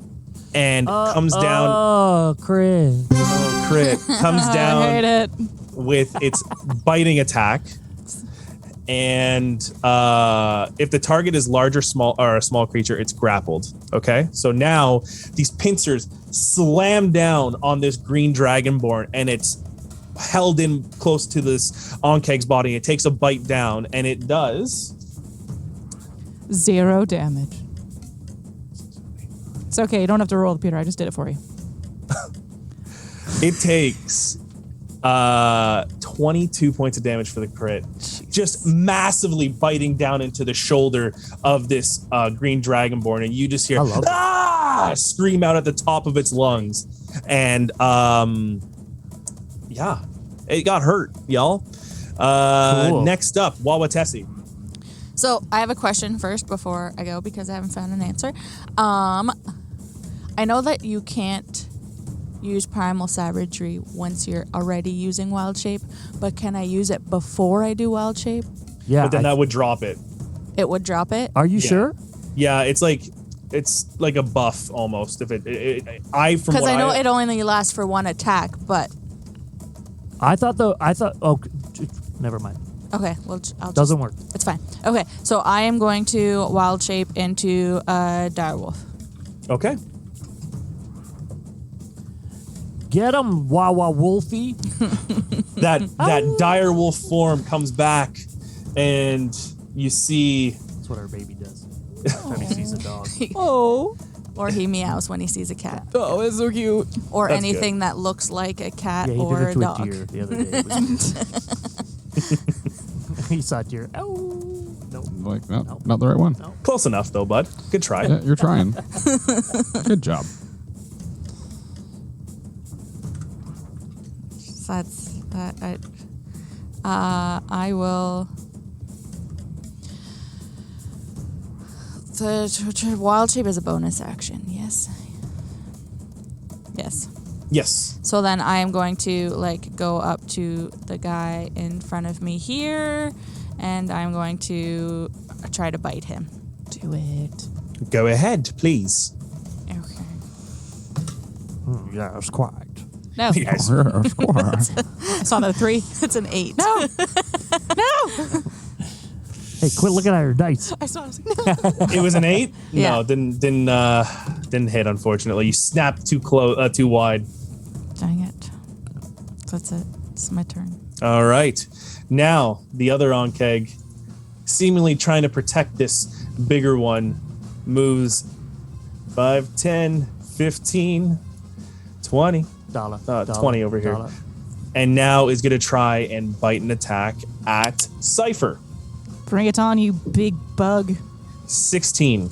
Bring That- it on, you yeah, big that hits. bitch. Hits by 1. You're now grappled, Boo. and you get hit for 5, 6, 7, 8 points of damage. All right, don't like that. It ends its session. It ends its turn.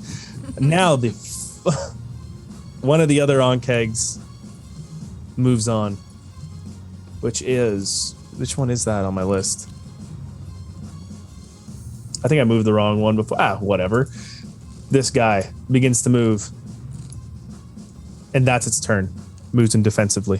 Grjorn, last but not least. I think I could do something over here. I'm not 100% sure. 20 feet. No, that's going to be... I'm going to try to hit those 4 in the middle there that I've been... This 4, 20 feet. I think that just hits them all. But if not, I'm going for these top 3. Okay. And I am going to cast Fairy Fire on them. And I'm going to say, with my lights on, we're more dangerous. Here I am now, with my flames is. I'm not stupid. I arranged this. There you are now, in my flames is. Oh, that was magnificent, but also so bad. Yep. And I'll cast Fairy Fire on those. I think I could do 4, but you tell me. It's a 20-foot radius, 60 feet from me. I know they're within 60 feet, that's for sure. I can show you 60 off of my thing. But wait, he's got more hits. But the 20 feet radius kind of puts them all half in. Well, if you It do should be 10, right? From the center point. 10. Give me whatever the max is. Basically, I'm assuming that I would know what I'm doing, and I've done this before. It would hit. It'll hit all of them. Okay. So, that will be my main action, and then as a bonus action, I'm gonna look at Cipher. So all of them are fairy fired now? The ones that were in the radius. It's a Dex 15 save. Oh, Dex 15 save. Yep. Yes. 1 sec. Let me do it. For all of them, first one passes. Boo. That was an 18. Second one fails. Yay. Third one fails. Yay. And what was the Dex again? 15. Fourth one fails. Yay. Okay, So so- 3 of 4. Was the big one one of those ones that failed? The big one did not fail. That Oh. fucker. The book. And then as my bonus action, I'm going to go bow shorty. You got fire from Oh, your God. violins with your bowstrings. And I'm gonna inspire Cipher. All right. Cipher, you feel this swelling confidence What the hell happened? You see, what happened was, yeah. So Please put this on the gram. I went to throw her one of my D6s for inspiration, and she went to try to catch it, bounced off her hand, and went directly into her drink. Yeah. actually backboarded into her drink. Wow. Give me another one. Whoa! Why? Why are they going so crazy? No. I got more. Oh God, this is gonna stop. This is Yes. Okay, we're good now. Just All right, hand it Cipher. to her. Sports, Your sports, turn. sports, sports, God, I'm sports, so sports, sorry, sports, everyone. sports. Fucking nerds. Yeah, right? Shut the fuck up. Come on. all right. Back in Don't you- character. don't you Cipher judge would her. have caught that. I am not Cipher. So now she has to finish her drink so we can get our inspiration back. Yes. That's how it's going to So go. I am grappled, but I can still do all of my Escape. attacks. So you have to do, if you want to escape the grapple, it's a DC. You have to let's do your DC check to see if you get out of the grapple. I want to interject and let you know that you can use that on pretty much anything. Actually, literally anything. Yeah, You can you use can that as add it to damage. anything. You can add Yep. it to your check Sweet. to get up. You can add it to everything. That's the way my bard works. Is that my action to get out, or can I attack it inside of the grapple? You not- have to use your action. 'Cause I'm not incapacitated. If I'm grappled, I can't attack it still. You attack with disadvantage, isn't it? Yeah, well, I mean, Yep. yeah, if you're close, Does you're held in close, so you can attack with disadvantage if you'd like. Okay. I will not do that. What's my how do I get out? Strength check? I believe you can either do dexterity, strength, whatever way. What do you think is better for you? And it's a saving throw? Yes. I would do dex. Well, no, sorry, it's just a D20. Add your Dex modifier? Yeah. I will do that. Add my dex modifier. And I can choose to use my inspiration if I fail? If you fail, yeah. Okay. And do I know the DC before I can choose to use the inspiration? No. Okay. I'm going to use it because that's a 7 on the die plus 5. Yeah, so that's 11, 12. 16. You know what? It's great that you used it because it was a 13 to get out. So you break free good. from the grapple, you wriggle free, and you kind of slip out underneath its pincers, and now you're directly in front of it. Perfect. And I'm going to then bonus action Hunter's Mark him. All right, it is now marked. And I land right in front of him, so I can't do anything. Yeah. And it's an action to escape, by the way. Yeah, it was my action to get out of the grapple, and Yeah. now I'm not grappled. Yep, now you're not grappled. Okay, that's all I can do with my action economy. Thank you so much, You're Cipher. so welcome. Moving on to this Onkeg, who doesn't seem too distracted, is also going to go after the red dragonborn now. Rolling a natty 1. Okay. What a fucking bitch. What a stupid bug, and it just brings his pincers down, and now this time the red dragonborn anticipates it and moves over to the side, and the pincers both stick into the ground, and it goes a little too deep, and it can't move its pincers out now. So effectively, this one's grappled or stuck on the ground there. So it's semi-trapped itself. That's the end of its turn. Now, the Borok, it's up to you, bud.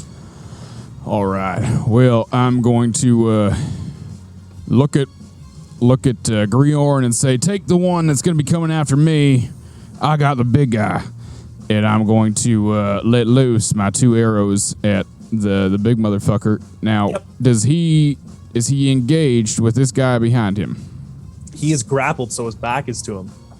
The back is to you, sorry. Back is to me, so that would mean I have advantage on the attack. Yes, sir. All right. Isn't he fairy fired? You'd have advantage. He's anyway. not. No, Oh, he this is not beat the it. Yeah, he saved. beat He it. saved. My bad.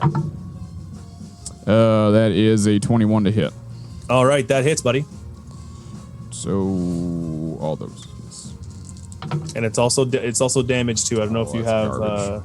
What's that? It's also hurt too. So keep that Oh, in mind. nice. Okay, cool. 8, 9, plus. Shit. 13, 14. That's a measly 23 on that hit. All right. A measly 20. A measly I 23. rolled shit. Still, though, takes out an arrow, looses back into its back, and kind of places directly where you shot the first arrow before. And you can see the green ichor start to drip out from the back of its chitin and drip onto the ground. But it seems too preoccupied with its prey at the moment to really notice. Well, he's going to get nailed with another one right in the fucking back. That is a 18 to hit. 18 to hit. That hits, sir. Oh, man, that's garbage again. For 18 damage. 18 damage. All right. This one actually hits them, and they notice it, and they drop the green dragonborn, who lays limp on the ground and lets out a scream and then turns around directly and looks at you. Oh, great. And I'm going to beeline it. 34 down to here, and hopefully this guy can't catch me. We'll see. We'll see. He can spit at me, but he might not be able to catch me. Yeah. Is that the end of your turn, sir? That is the end of my turn. Okay. Now, at not Waawaatesi's turn. It is the one that's actually beside Waawaatesi. It's gonna roll up, and it's gonna take an attack on. Actually, you know what? No. In a line to both Waawaatesi and Direwolf form and Grjorn. Waawaatesi, you're looking at this Onkeg, and this large monstrosity kind of rears its neck back and shoots out a line of acid at both you and Grjorn. Can you both make dexterity saving throws? Hell yes.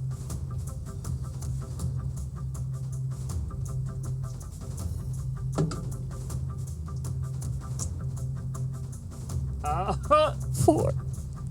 All right. Waawaatesi. Dexter, save it throw. Oh God. 5. 4 and 5, baby. Both of you take. Oh well, I didn't roll that good. 6 damage. 6 points of acid damage. Acid damage. Okay. Yes, and are both hit. And now it just continues to stand there confidently. Now it's the big boy's turn. Seeing its new prey, 5, 10, 15, 20, 25. Oh shit! It's directly on top of you. It's gonna take an attack. It rolls. Fuck. It rolls. Don't worry about it. It rolls a fucking 7. Just misses its bite. The end of its turn there. Shit! It's a bug. Waawaatesi, your turn. That's a bug. Okay, I'm going to. Sorry, I gotta look at the screen again. The guy that's in front of me, Yep. and that is 12. That does not hit. It's great. It's great. Great. It's great. It's great. Cool. Great. Absolutely great. It's great, guys. It's great. It's fucking great. Hey. So glad I used wild shape. All right. And are you moving or are you staying? I'm just standing here looking Okay. confused. Just trying to bite this thing. It's like, Cipher. Ooh! Not your turn, but the one that's in front of you. Wow. Oh shucks. balls. Awkward. This one No, thank you. also does its acid spit. Dexterity saving throw from both you, Cipher, and Grjorn. Grjorn, you're getting it today, but I'm sorry. Rumble, I'm not grumble, scared. rumble. Ooh, nat 20! Hey! Why did it have to happen now? Grjorn, What am I rolling? dexterity save. Sorry. 19. All right. Yours is a pass, Greg, but you take half damage on a successful one. Okay. So, oh my God, I got 12. I got a 12 in here, 13, 14, 15, 16, 17. So we'll round down. You get 8 points of damage. I will say, since you rolled a nat 20 on your dex save, Cipher, you dodged out of the way without getting any splash of damage on you. Yes, and I also get to punch it, right? No. Grab that tip and twist it. Ow. Did you say Feel it. okay. Like high school all over again. The next one moves up to Cipher, and now seeing an opportunity, goes to try and grab you. No! 15, 16, 17, 18. Does a 19 hit? Yes! Okay, you are now grappled again. I don't get a chance to And save? You are now grappled again. You are now grappled, sorry. I am I Burgess also, Livingston. I would like to put my hat in the ring and say that grappled is different than restrained. That is all. Well, okay, if the target is larger or smaller creature, so if it's large, medium, small, Yeah. it is grappled on the attack.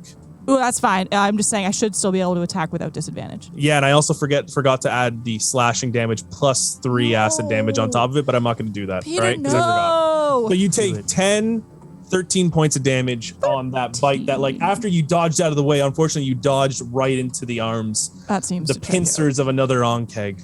Damn it. If you don't try to kill her in her second episode, I don't know what you're doing as a DM. Grjorn, I'm never going to you're get to up, do bud. anything cool. It's my turn? Yes, sir. Well, being fucking hit and being told by Borok to get my shit together, I would like to rage. That's a great idea. That's great. That's great. And then I'm going to make my... About fucking time. It's about fucking time, eh? I would like... Why did everybody's accent just We just got Irish. very varied? They very varied. I can't understand what you're talking about. I'm going to move in here. And I'm going to start swinging on this mother trucker. All right, go ahead. I do believe... Don't talk about my dad like that. Okay. I do believe Talking about me? I get 3 swings now, do I not? Because I'm enraged? Yeah, you're level 7 as well, right? Nice. So- Remember to add your rage damage. Which is Plus 2 usually. 2. Or 3. One either. Yeah, plus 2. Oh, God. 13 to hit. The first one does not hit.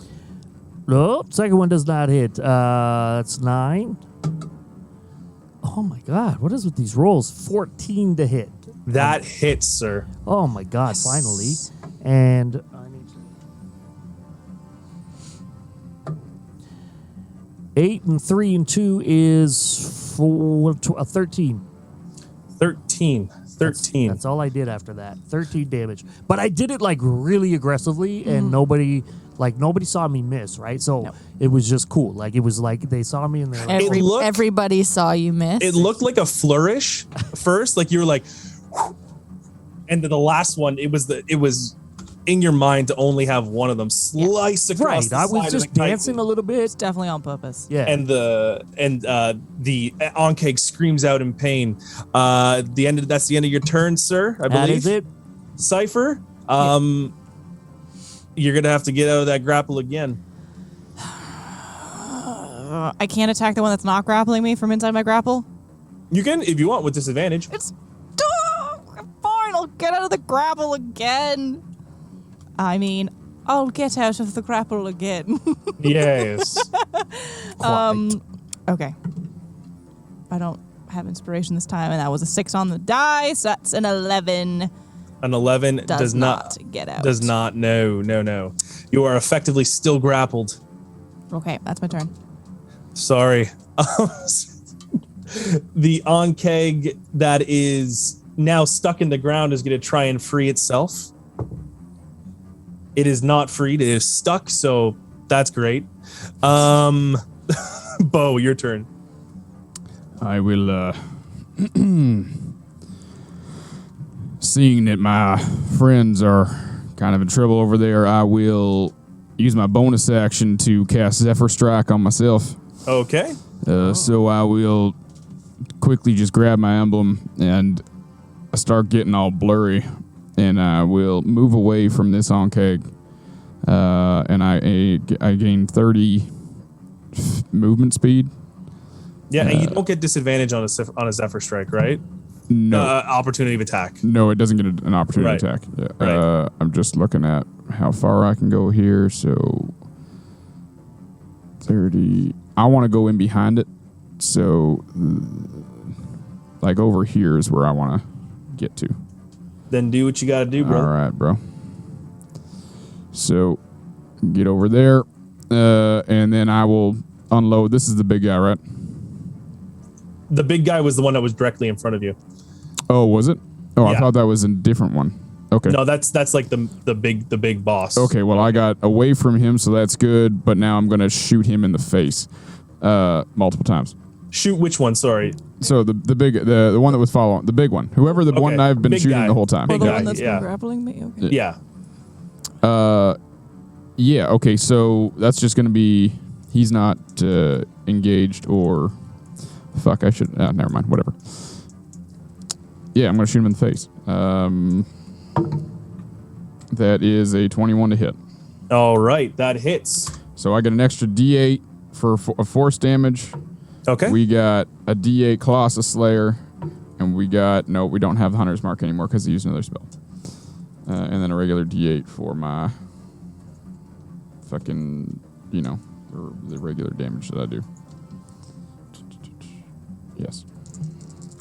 I'm just rolling like shit on these dice. 8, 12, 22 damage.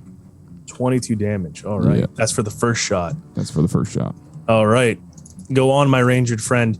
You grab your emblem and your vision becomes blurred, and within like one of those animes, you just jump into the next area, move into reposition, and as you run, you pull out your bow and you loose an arrow, and it sails right past Cipher and Grjorn and lands directly underneath the chitin armored plate of the largest Ankeg, and the Ankeg just lets out another, and this one now looks like it's starting to cough up ichor onto the ground.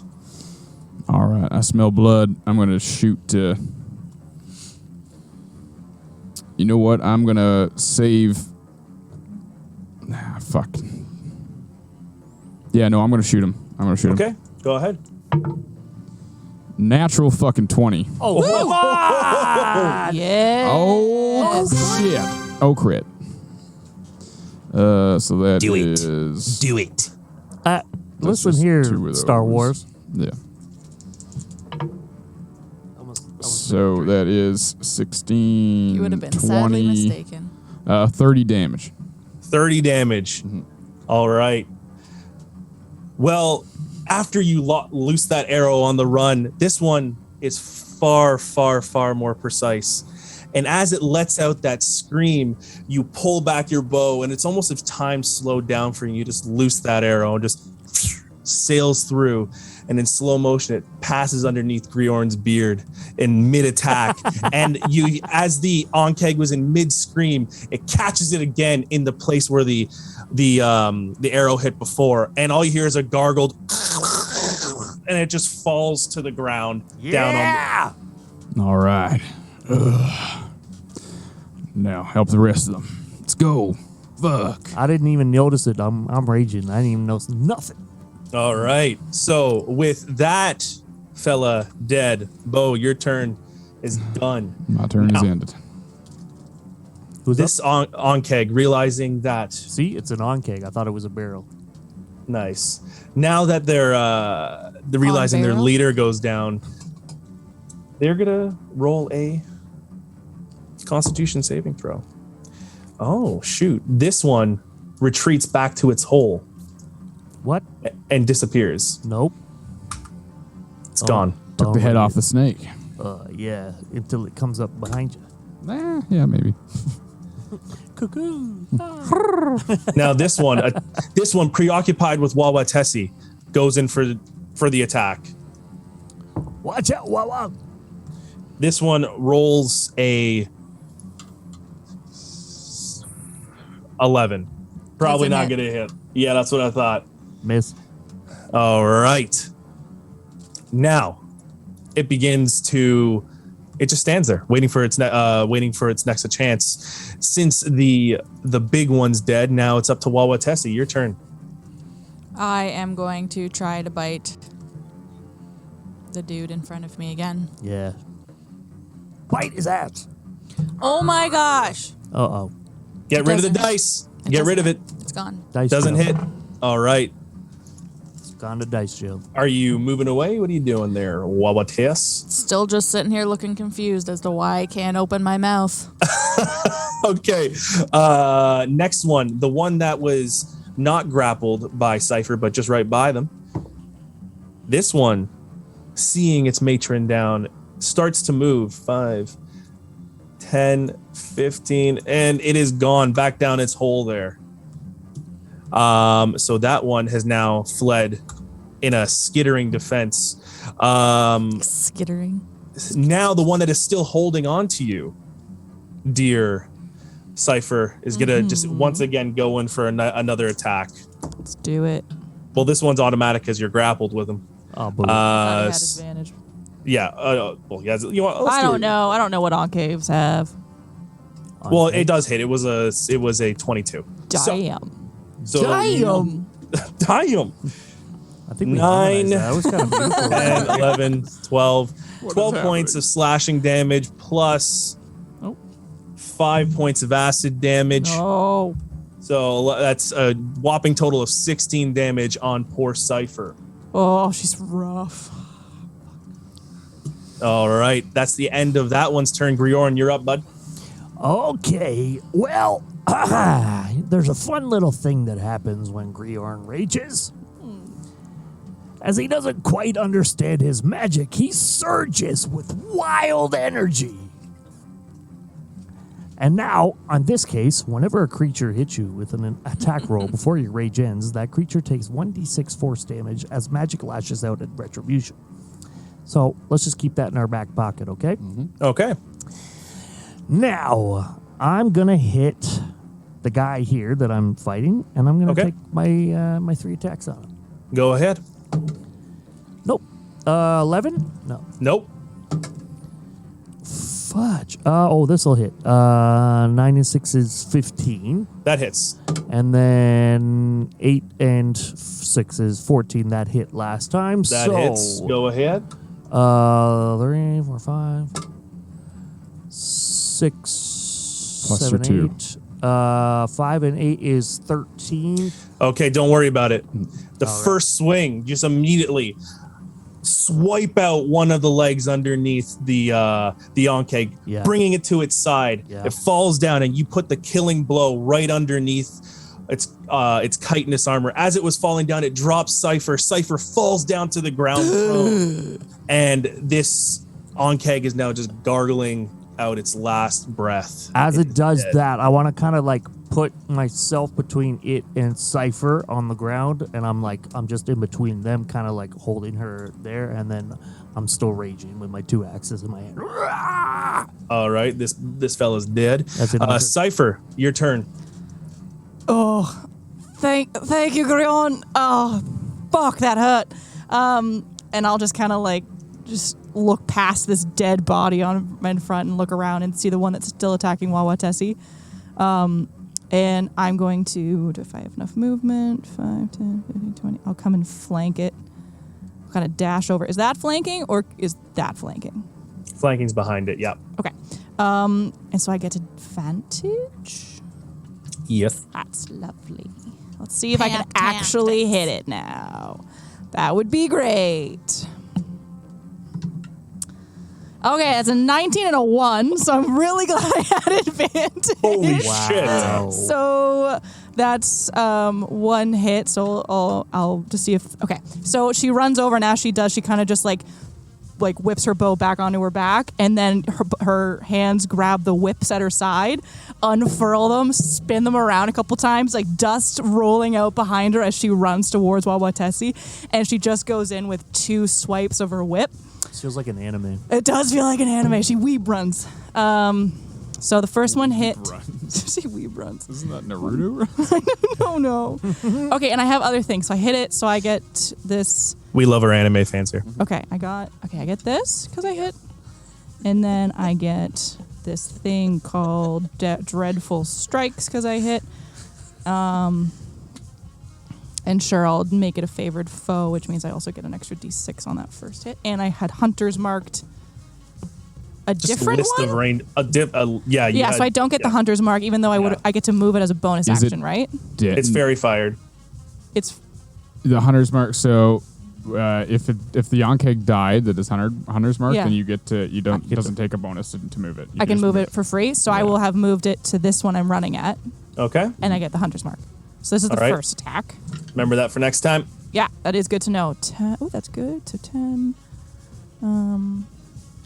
Is this one still alive, by the way? 15, 16, The one in front of you. 17. No, it's dead. No, it's It has a dead. little skull there. Sorry, everyone. 17. So the first hit is 23 points of damage. That is nice. And then her second hit, to see if that one hits. It does. That's a 16 and a 17 on the die. Okay, So then that's lovely. another D4. And then you get the hunter's mark every time, I believe. Don't worry. You know what? And then You got him. You got him. I got So, him. You Rolling. quickly Six. get yourself up and move over to the Onkeg in a flanking position. As you're running, you're unfurling your whips and almost using the momentum of you running, you and just in two slices rip a chunk of this chitinous armor off of its back, dealing the final blow, and it just kind of falls over to the ground. Yes. Did you killed it? There's your first kill for being in the party. Yes. Congratulations. Thank you. And the last one, the last Onkeg is gonna. It is still staying, and it's gonna try and break free from its little mishap before, and it doesn't. So it's there. Bo, your turn. Yeah, I'm just gonna go up and walk forward, really cool, and just start Slow-mo. shooting at it. Just like, that thing. And that's us. I assume he's, what's it called? I get advantage on it. He's grappled. Yeah. That didn't help me. That is a 14 to hit. That hits. Oh, okay. Well, all right.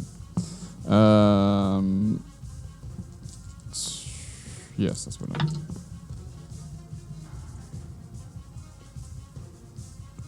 23 to hit. Or sorry, 23 damage. 23 damage. Dang.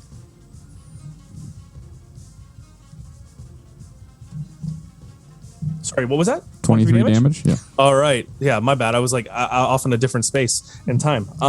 So Happy you to come wake up and you actually put in the killing blow on this Onkeg, and it. You walk. You shot an arrow up at it, right? Yeah. You shoot the arrow, and it just hits underneath the chest, underneath its maw, I guess you will say, and it falls down to the ground, and that effectively ends combat. Not under I its know. I I know the folks here are dying to go to the lavatory, so let's take a quick break. Folks, whoever in chat, stick around. We'll be back. We're just gonna have a quick tenor. Yeah, 10-minute break. Yeah. Stay with us, folks. Thank you for all that showed up. Thank you for DM Dave showed up. Give us that follow. Don't forget Thank to you, follow Dave. him and the Careful Cantrip. They do an incredible podcast / it's not a podcast, they stream, but they did just go on Spotify, so they do So podcasts. check that out. Anyways, And I'll be in Dave, chat we're at level 7. Yeah, I'll be answering questions Quit mitigating. in the chat, and I will be around. So, quick break. Yeah, See ya at if- 4:15. If you have any world chat questions, hit up DM Peter. DM Peter. DM Peter. DM Other known as Peter. your friendly DM. All right, let's go. Quick break now. Okay, bye. The break. Oh my goodness, this is the second time that I left the curtains open. I am a terrible human being. Greg always leaving what are them we gonna curtains do with open. you? For all those checking us and listening on the podcast, check us out on the youtube.com/thedurfwood. The video is live. We do crazy lights, and basically I dress like a highlighter every week. It's true. Becky has does. really cool hair, and Ty is his own brand. And Okay. Let's jump in. Sorry, everyone. So now the dust has settled on this combat, Okay. and there is one grievously wounded dragonborn, green scale dragonborn, laying on the ground. The other two are still collecting their, just coming back to their senses from just what that combat was, that a surprise attack. What are y'all doing? as soon as the combat's cleared, I would run over to the grievously wounded one, like probably like scampering like on all fours and like do a combat slide in front of him, and cast a spell and call forth this kind of like pillar, like maybe like 4 feet tall pillar of like glowing moths. And it just sits between me and him, and we sit and we can take some healing from it. It's a healing Him and I. spirit. Okay. So he can take 1d6 every round. Okay, you set this pillar down, and Anyone who's near it can take I was going to 1d6. say, And I I'm bring going to everyone be over. walking. I'll know what that is. I will walk over to it. Everyone come over is healing. 1d6, you said? Yeah, Each per round. the Can we just keep doing it until we're It's healed? just As soon as if give your turn yourself- starts there, you restore 1d6. Yeah, are we doing turns at this point? Or are we out of no, that you're out of combat. So how long is the duration of it? It's a minute. It's a minute. The spirit can heal a number of times equal to 1 plus your spell casting modifier. So it only probably goes. Oh, what the fuck am I I don't know what that. Well, because per round of combat is effectively 6 rounds. Yeah, Oh. a spirit can heal a number of Sorry, times 1 round equal is 6 seconds. So to 1 plus your spell. I think it actually can only heal 3 times. Yeah, I got back to All right. So I will take 1, and I will let this grievously wounded one take 1, and whoever else needs 1. well, that's 10 rounds of combat that I would do that for. Okay, but yeah, it's a concentration. Oh, do you right? think that's per round? It can only heal 3 times per round. Does it say that? What is this? Yeah. It says the spirit can heal a number of times equal to 1 plus your spellcasting modifier. After healing that number of times, the spirit disappears. Okay, never mind. No, you're right. Yeah. Then I was incorrect. Sorry. So Cipher sets up Cipher. They walk over to this wounded dragonborn soldier and soldar. Sorry, forget to use the actual thing. And began making a pillar. And you can see noticeably the wounds slowly start to heal over time of the dragonborn. The other 2 dragonborn come by, and the red one looks a little shocked and in broken common looks at you and says, thanking you for the help. that was a bow. That's all well and good. And what were you doing out here? We are on patrol. No shit. Have you seen any of the bloodhands around? No, why you ask? Inside check on the back side of that. I'm doing that on the sly. Go ahead. I'll talk like Borok. Oh boy. 8. 8. They look like they're telling the truth. Sneaky bastards. I'm looking for them. That's why. How many other patrols like yours are out here? Roll persuasion.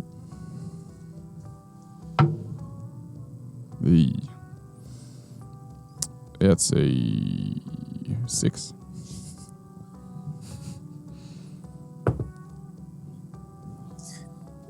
They kind of look you deep, kind of give you a little bit more of a deeper look instead of this haze of combat now is settled, and they're looking at your gear, your poncho, your face paint and everything, and they're kind of, you can see their bodies shift in a way, and they go, there are enough of us out.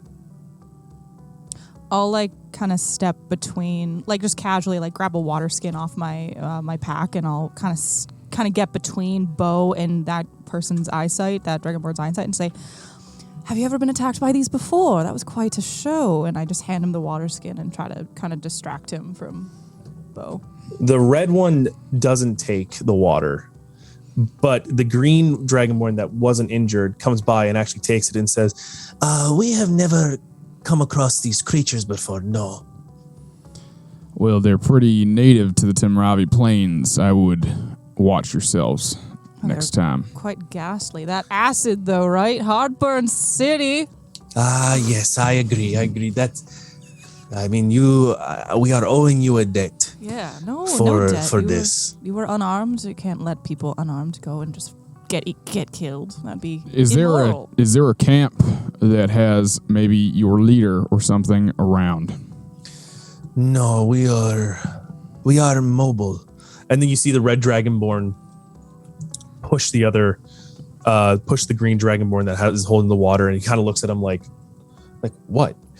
And he goes, "This is classified information." That is fair. Yeah, well, your death wasn't too classified. Listen. Wow. I see it. We just saved your ass. You're all pretty much going to be dead. That's because of her. But she's one of us at the moment. My name's Borok. I am a bloodhound. You immediately see like them. They're all still in their tunics and everything, and they immediately like kind of puff up their chests in a way. Oh, calm the frig down. We're not going to hurt you. I just saved your life. If I didn't want you alive, I would have just let them kill you. Just remember that when we're having this conversation, all right? Roll intimidation with advantage. Natural 20. Oh, crit! Oh, crit! What's the actual number? So that would be, I get whatever, so +1, but I'm a half-orc, so I get more. I don't know. 23. 23, yeah. Okay. You see that puffed up chest of that red dragonborn kind of deflate a bit. And the green dragonborn, who seems a little bit more knowledgeable in common, goes, "He has a point." All I want is to speak with you and your forces. Oh, you really, really want? Yes. Listen, we're going to fight back, and we know that you don't need this area. We know you have enemies otherwise that are more important than us. I'm asking that we can have a conversation about maybe helping you fight your battle in exchange for you leaving our lands alone and us alone. As a matter of fact, we actually just came from Talran. Oh, I'm just trying to support your argument. Sorry, you came from the homeland. Aye, and we are well versed with Zun Omarek, who might actually speak quite highly of us. Who is this Zun Amarak? Well, that's the Zun that we dealt with there in Talrand. That's correct. Us people have supported your people, and maybe there needs to be a foray, a parlay, a feng shui. And like fundamentally, this corner is massive. You really don't need this corner. And all these onkegs running around, it's really just more dangerous for you here. Aye.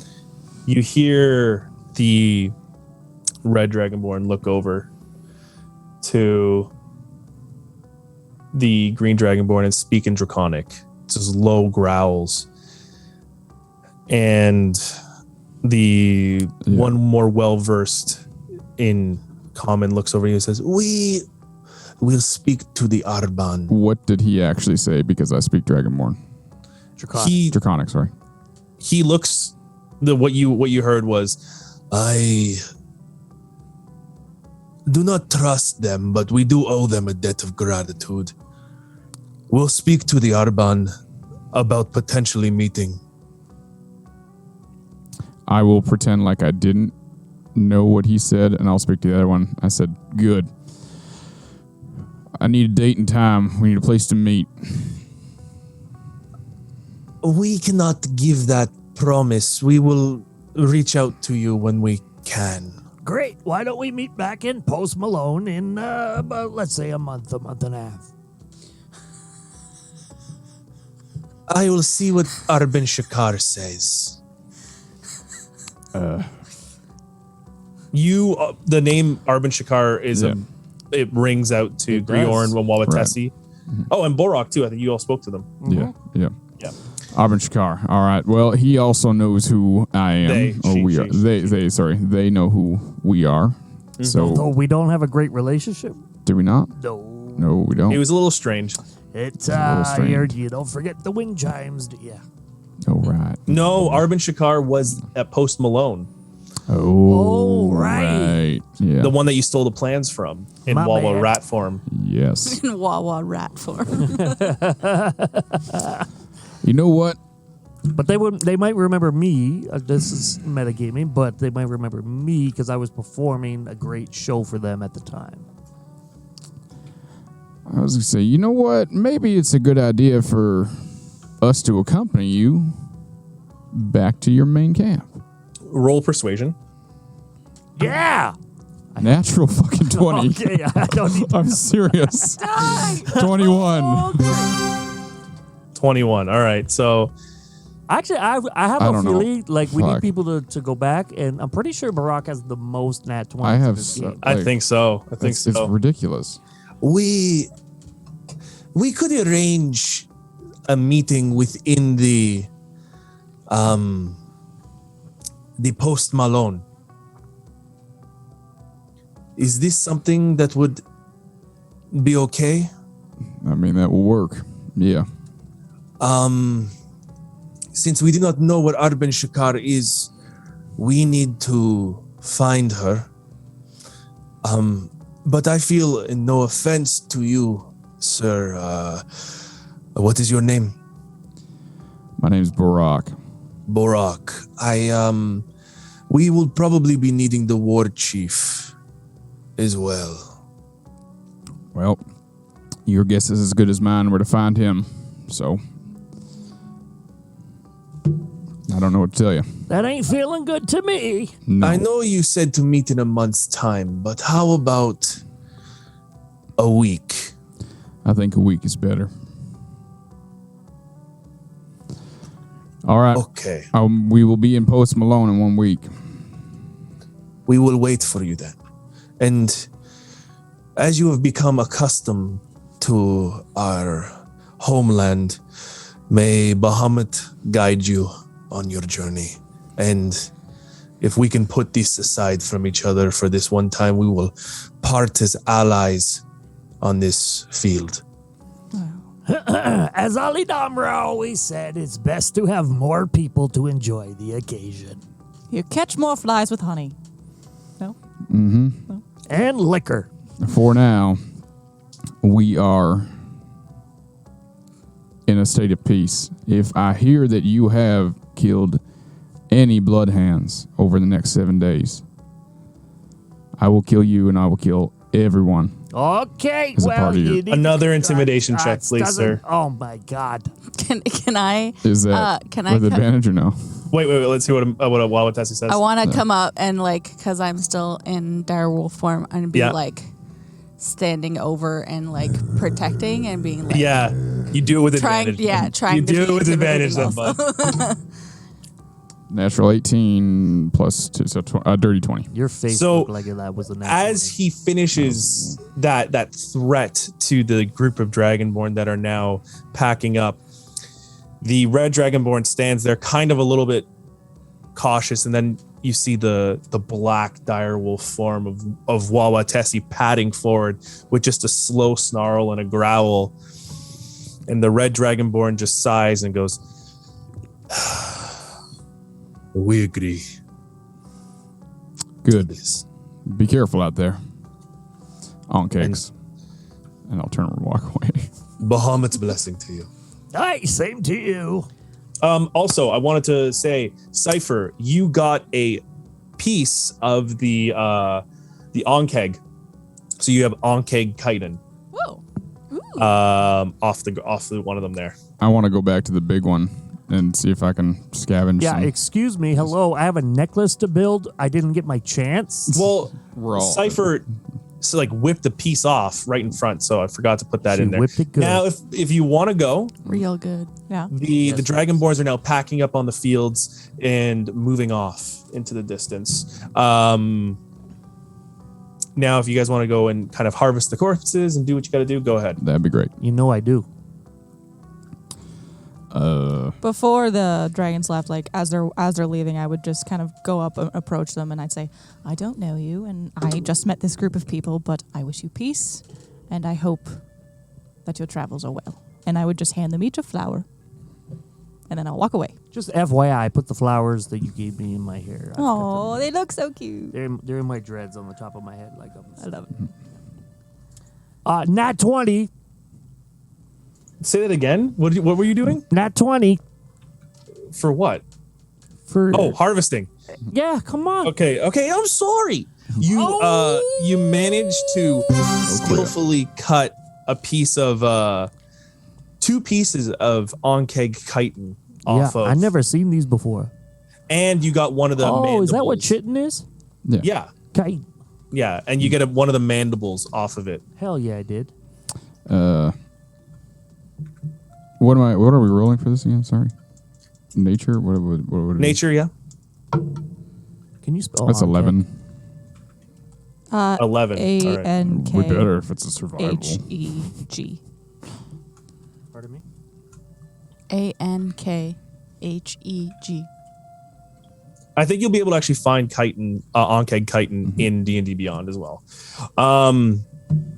So you managed to get some onkeg poison, Bo. Perfect. Oh, I ain't getting no poison with how a much acid. would you say? Acid. with a, sorry. with a level with a nat 20. I ain't getting no poison. You got a little inside baseball here. Onkeg chitin is pretty useful for It is. crafting later on. Yeah. How much should I get? 2 panels of it. How do I? It's not in the filter. And, It isn't? Okay, I'll look into it. If not, I'll make it and I'll put it in there Yeah. for No you. biggie. Okay. You've got 1 full vial of onkeg acid.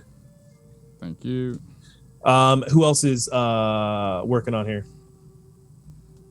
Can I do that as a wolf? No. Didn't think so. You could also break Just your gnawing form. at things. How long does it last? 3 hours? Yeah, 3 hours. So cut it out.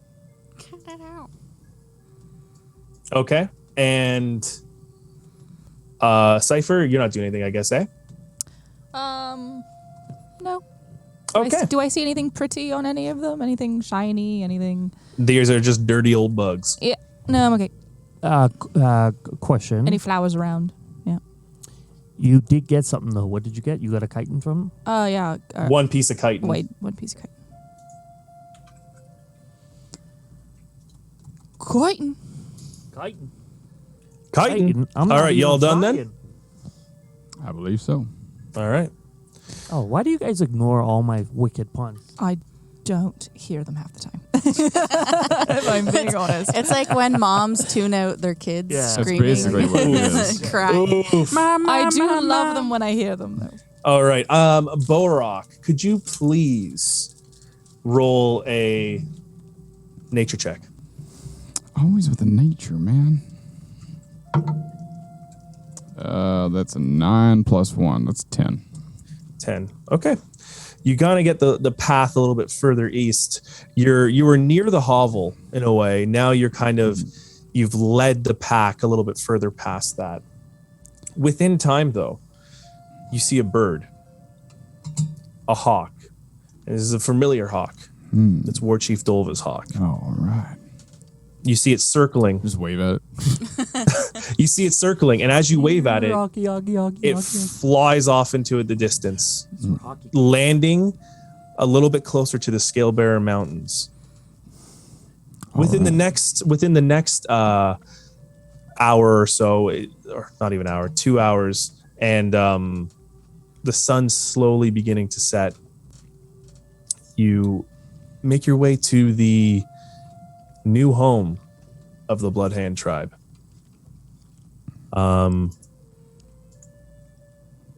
It's getting closer in the day, but as you move forward, you see the makeshift defenses of a watchtower and a little bit of a defense wall. But the first thing that comes to you as you're getting closer is Waawaatesi. By the way, you're out of wolf form now. By the time they got there, Yep.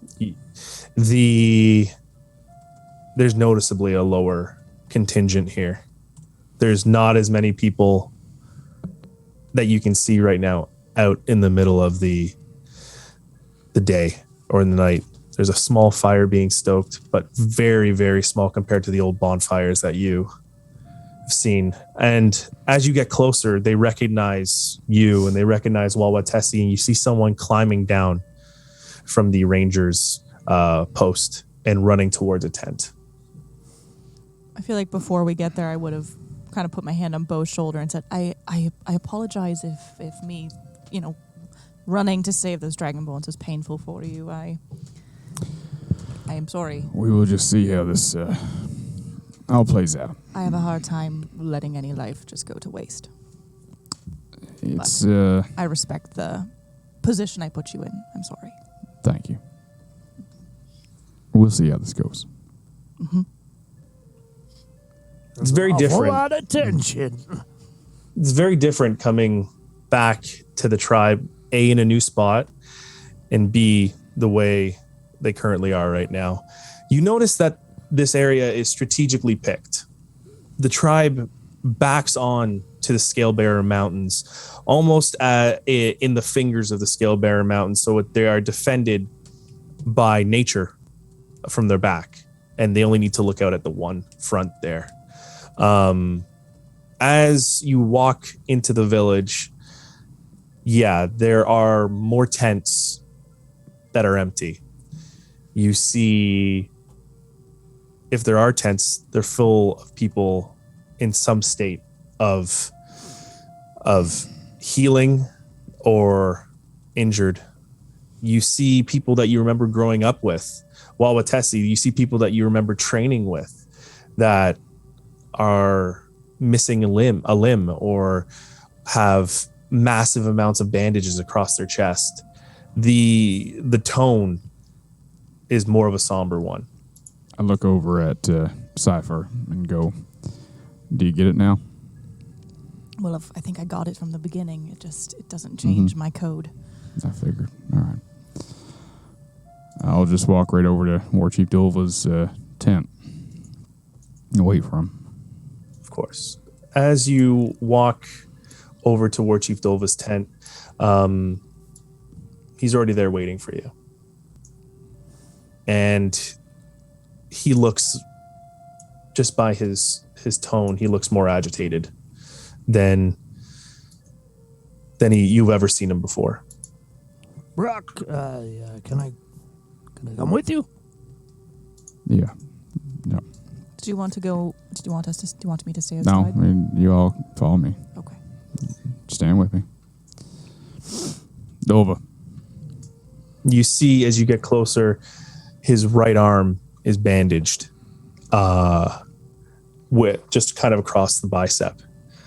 He goes, "Where the bloody hell you been?"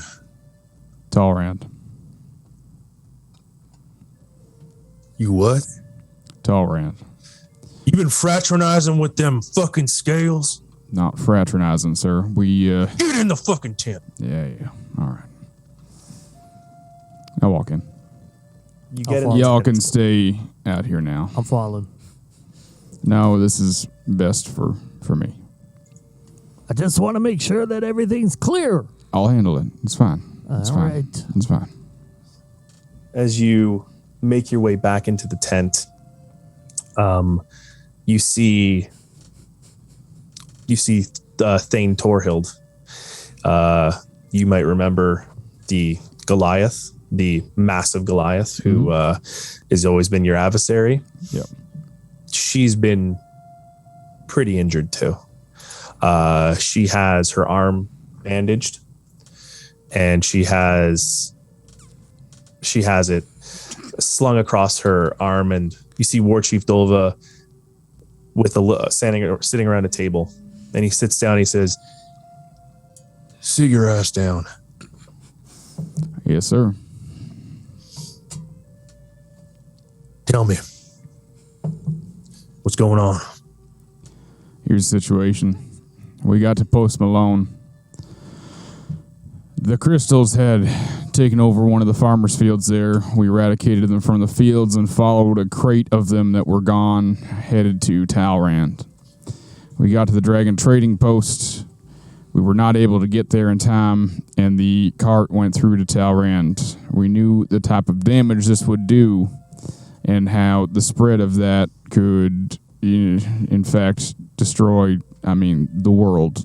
Talrand is a massive port, and as much as we want the Commodon dynasty to be weakened, I couldn't, in good conscience, let every other trading port they work with be destroyed and the crystals go. So I went to Talrand. You had those scaly bastards ready with some sort of virus, and you didn't let them fucking take it?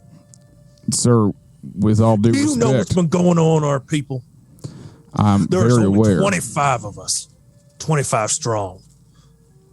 I can't send out Schroim Torva out there. I can't send out Torhild. I can't send out nobody except some of these hunters. You understand? And they come back to me cut up. And you tell me you go out and you hold out your hand to them? I didn't hold up my What is hand. wrong with you, boy? Did I not treat you right? Did I not? There isn't going to be a fucking world if I hadn't have gone there and done this. All right, this gets out to the islands. This gets out to any other continent. It spreads. You saw it spread. We can't let that happen. I can't let that happen. So I went and I fixed it. I've been gone 3 fucking days. I didn't realize it was going to be this quick. I was coming right back. I sent messages. Fuck, they didn't get there in time. I'm back now, and we have a meeting at Post Malone where the Commodon Dynasty's head person for this fucking area is going to be there. Now, we have 2 options. We can either try and parlay a truce, or we can go in there and kill them. But they're going to be in one place in 1 week. Roll persuasion with advantage. 18. Torhild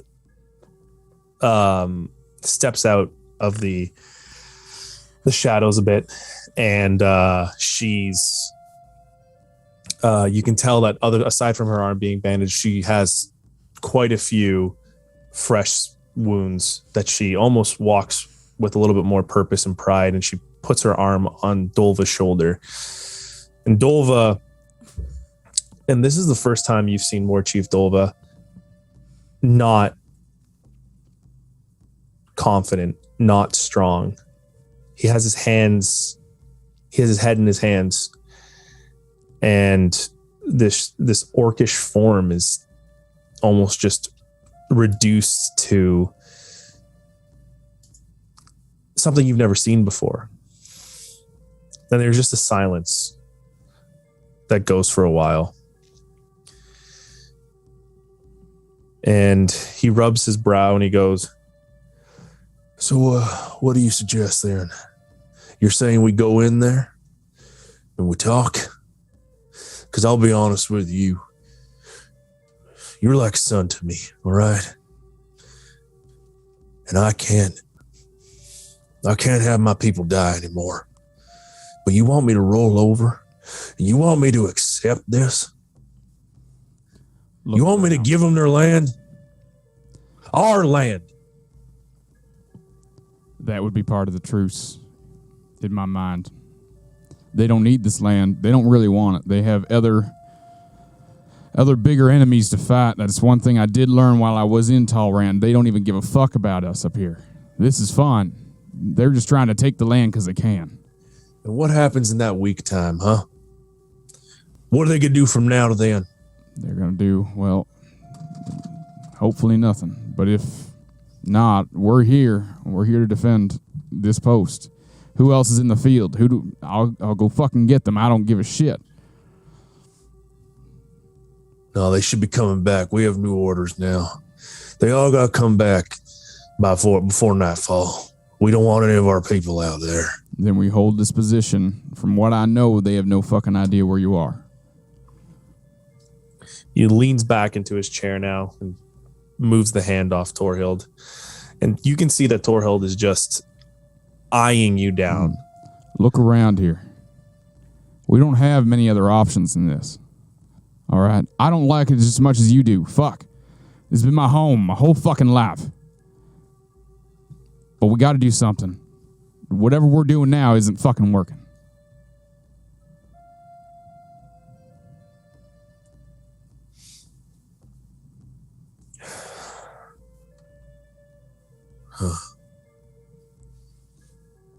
Okay.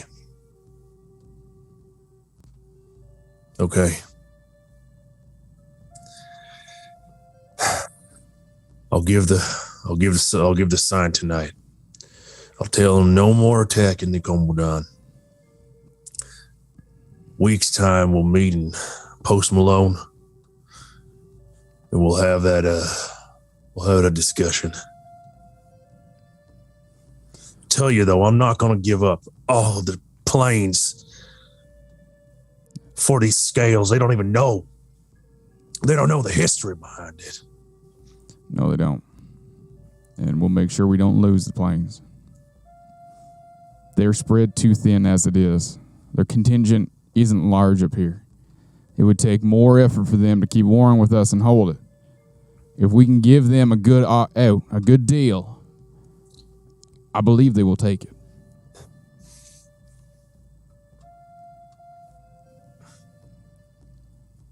What are your plans until then? I want to stick around here and help out. For a whole week? What else am I going to fucking do? I'm not leaving again. If you want me to go scout, I'll go scout. That's fine. Tomorrow. You're back on the routines, and I don't care what group of yours you got there. They're going out with you. Yes, they are. And if you're telling me that this is a truce, a stance of peace, then I will hold that, because that is my honor as a bloodhound. But what they've done to you, to me and mine, I need something in return. I agree. And it's not you and yours, it's ours. We will see if we can get retribution. We'll figure something out. Between now and then, we have a week to plan. Yeah. We can work on conditions, work on whatever we need to, and we need to go in there ready to fight if we have to. Set up your tent, and I'll get a few other ones set up for your party, your hunting tribe. All right. Talk in the morning. Now go. All right. I'll walk out the door. All right. As Cipher, Grjorn, Waawaatesi, you could hear the angry shouts, muffled as they were. What did you all do while Borok was having this discussion? I waited right by the door. I think I paced by the door. Okay. Waawaatesi, what'd you do? I was just standing there. Okay. You see Making horse noises? the flaps of the tent open up, and out comes Borok. Set up for the night. Night. Waawaatesi, myself, you, Cipher, you can heal, right? So, you have a little bit of magic. Yes. I could do that too, bro. You can too. All right. Well, let's split up 10 to whoever is visibly wounded that you can see. I think we all Absolutely. can. Before we split up, I would just kind of take Bo aside, and so I was thinking. Mm-hmm. We don't know each other very well. It's literally been less than a day. I don't want to misrepresent myself. I want you to understand something. I won't let life go wasted without its own ability to put up a fight. You know, you see a person about to get kicked in the ass by a rabid beast, you go and you protect it because it has no way to protect itself, right? That's what was happening with those dragonborns in the Enclave. Enclave, whatever they're called. Enclave. Those are the things. But, and that's regardless of side. That's regardless of motive or anything. I just can't do it. But I also won't let a large force destroy an innocent small force. Not necessarily innocent, but I have a bit of a Robin Hood complex, you might say. And I don't want you to think that I wouldn't fight on the side of what is conceived to be right. If they're taking your land, that is wrong. And of course I would support you and fight for you. And I want you to know that. Well, I appreciate that. I know you don't really know us. I know you weren't trying to disrespect us. And honestly, I don't want to see a loss of life that isn't needed either. Yes. And that is why I decided to help. Okay. It is more in my nature to try and be diplomatic than it is to go to war. Unfortunately, we're backed into a corner right now, and all options need to be explored. So Absolutely, and let's hope we can maybe convince them that it's easier to leave than it is to fight. that's the hope. Okay, I just wanted to clarify with you.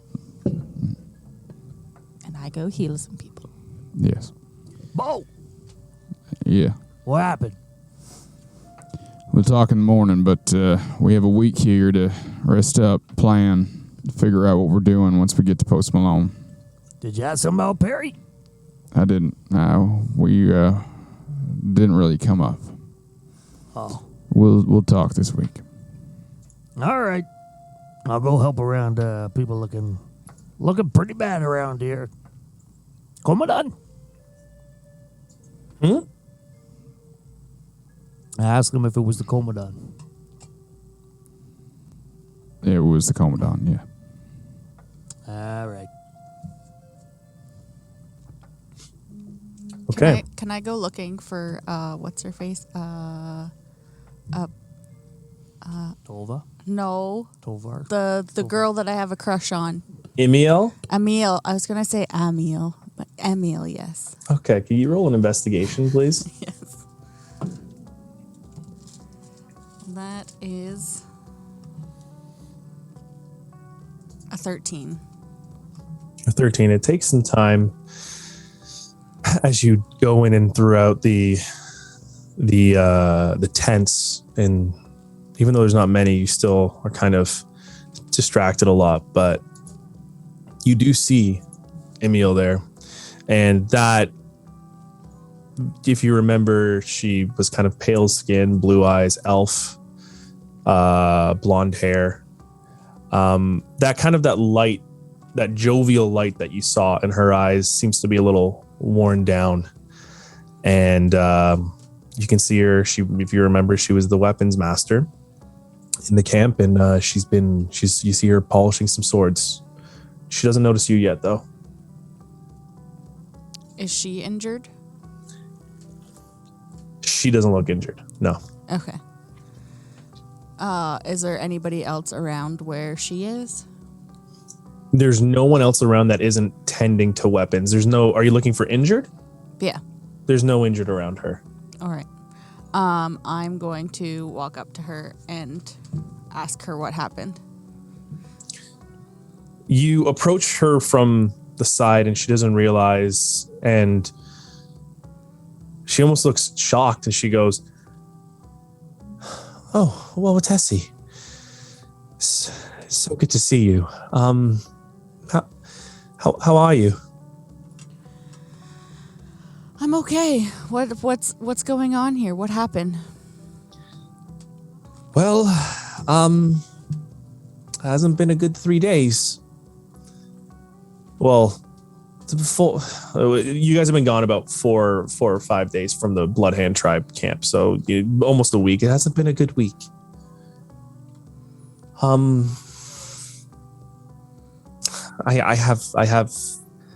have nothing. And she kind of gestures over to the weapons that she has racked up there, and you can see these weapons are chipped or broken or repaired as best they can. And I don't know what I can do to help defend them with these weapons. I am going to. How many many times can I do that? I am going to cast Mending Okay. on like the nearest broken weapon. You see a sword broken in half on the ground in front of you, and you pick it up. Or sorry, you line it up together on the ground, and you put your hand over it, and there's this orange glow coming out from your hands, and you remove your hands, and the sword's repaired. And Emil goes, I honestly forgot that you can do that. Would you mind helping me tonight? Of course. And I'm just gonna like grab the next one and keep going. You take the time to move through the weapons, and let's jump to Grjorn. What are you doing? I guess I'm going around healing everyone as I can. Okay. You make your way into one of the tents where there's wounded people, but mendable people, and you take your time healing them, and I assume you will for majority of the night, right? And prestidigitation and clean things up. Okay. Cipher, what are you doing? I'd be going around and healing people. And if are there children in the tribe? There are children. They're not. Thankfully, none of them are damaged or hurt. They're just little. They're not damaged. They're a little Just damaged, probably. emotionally damaged. a little Dropped on scarring. their head. A little scarring, folks. But no one's wounded. But there are children here. I would kind of go to the children and maybe kind of get a little collection of them and just kind of bring out this little glowing moth that kind of will dance around and kind of do little tricks, and I just kind of tell them stories and try to brighten their mood a little bit, and maybe play the violin a little bit and just do some, just like quietly. I don't want to disrupt anything. I think following her lead, I might end up pulling up the steel pan and like playing some music and stuff and kind of just trying to dance with them and have fun. Yeah. Well, Grjorn, I think you've kind of decided to heal all the wounded tribe members. For this is kind of like what we're gonna for the rest of the night. So if you're gonna, do you want to do that? Do you want to heal the tribe members for the rest of the night, or do you want to do half and half? Well, I was just thinking I would heal as many slots as I could until I was maxed out. Type Okay. thing. Same. And then, Okay. And then go and just try to lighten the mood a little bit.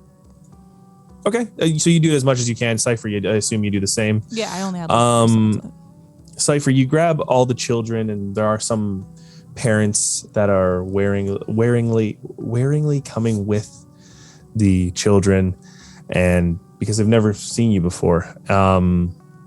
And you take out your violin and you summon your moth, and your moth kind of floats around you and gives this trail off of this blue and orange, a blue and yellow light, kind of trailing behind it with these little sparkles. And you play not a somber tune, but a soft, calming tune on your violin. Grjorn, when you're done healing, you come out and you accompany her. And I send Cap to like float around the children as well, and I dance a little bit while I'm doing it as well. You send what? His name's Cap, Who's his? Who? the what? moth Oh. that you may or may not notice. He kind of comes in and kind of leaves, and then he comes back. In this time, Grjorn, you notice this moth with this almost this aura. What's his name? Well, no, you're actually gonna yell that out right now. I was in the middle of playing my violin. I said, I don't know what you're talking about, Grjorn. Come And on! You see this. Why does everybody moth- hide their names? You see this moth fly around and dance in between the children. The children are laughing. And Bo, you are off far away from the fire, setting up the tents for the night. Skash Kandoi. And that's where we will end tonight's session. Thank you all. Lovely, and also so sad at the same time. That was a great session. That was a great session. That was good. I need like 20 minutes to detox. Yeah. Yeah. Folks, whoever's around, next session is not going to be our regular session. That is our one-shot for Autism Home Base.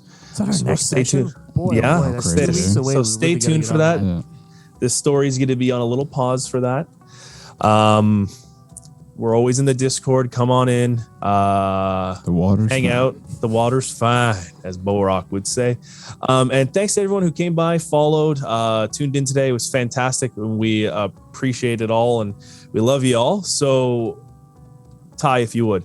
No, we're not ready to get out yet. Before we go, we had a big shout out to DM Dave CC, we already talked about. And Killer Schwadron 86 has given us a follow within the session. Again, stay tuned to DD&D show. We have a lot going on with the Autism Home Base charity. We're going to try to bring that out very, very quickly. I actually didn't realize it's a couple weeks away. So our next session, like Peter was saying, is going to be a one-shot with rewards, milestones. Get your friends, call your parents. Everybody's got a wallet and a little cash in their pocket. And let's support Autism Over 18. It is a very highly overlooked group of people. It's real easy to support the young kids with autism, but what happens when you grow up and being parents to kids who have and are affected by that and are on the spectrum, this hits very close to home. So we're going to make that happen. Anybody else have any announcements before we go? Don't forget, check out twitch.tv/trailmixin. She has been streaming every Monday-ish. At least every Monday. We're working on it. And lots of Elder Scrolls Online going on over there. She has very cool blue hair. That rhymed. Boom, bap, bip. Ty, what do you got going on with you? Just the Ty Wilson Talks podcast. We'll have a new Hello, episode. over 500 downloads. Over 500 downloads. Yeah. huge. In a month Nice. and a bit, 2 months, maybe. Yeah, something fantastic. like that. So, yeah. So, one episode a week. This week, I believe I'm going to have my good buddy who was just on the TV show Family Law, nice. Laban Pittman Johnson, going to be on there. So he's a good friend of mine from BC who is an actor from Australia. He's pretty much like the Australian version of like Good Russell day, Brand. mate. So well. he's super cool. So we'll have that one out for you either Monday or Wednesday. Well, good eye. G'day, mate. Sorry. Sorry. You call that a knife? Okay, no. All right. So we're going to get out of here before we get terrible on the microphones.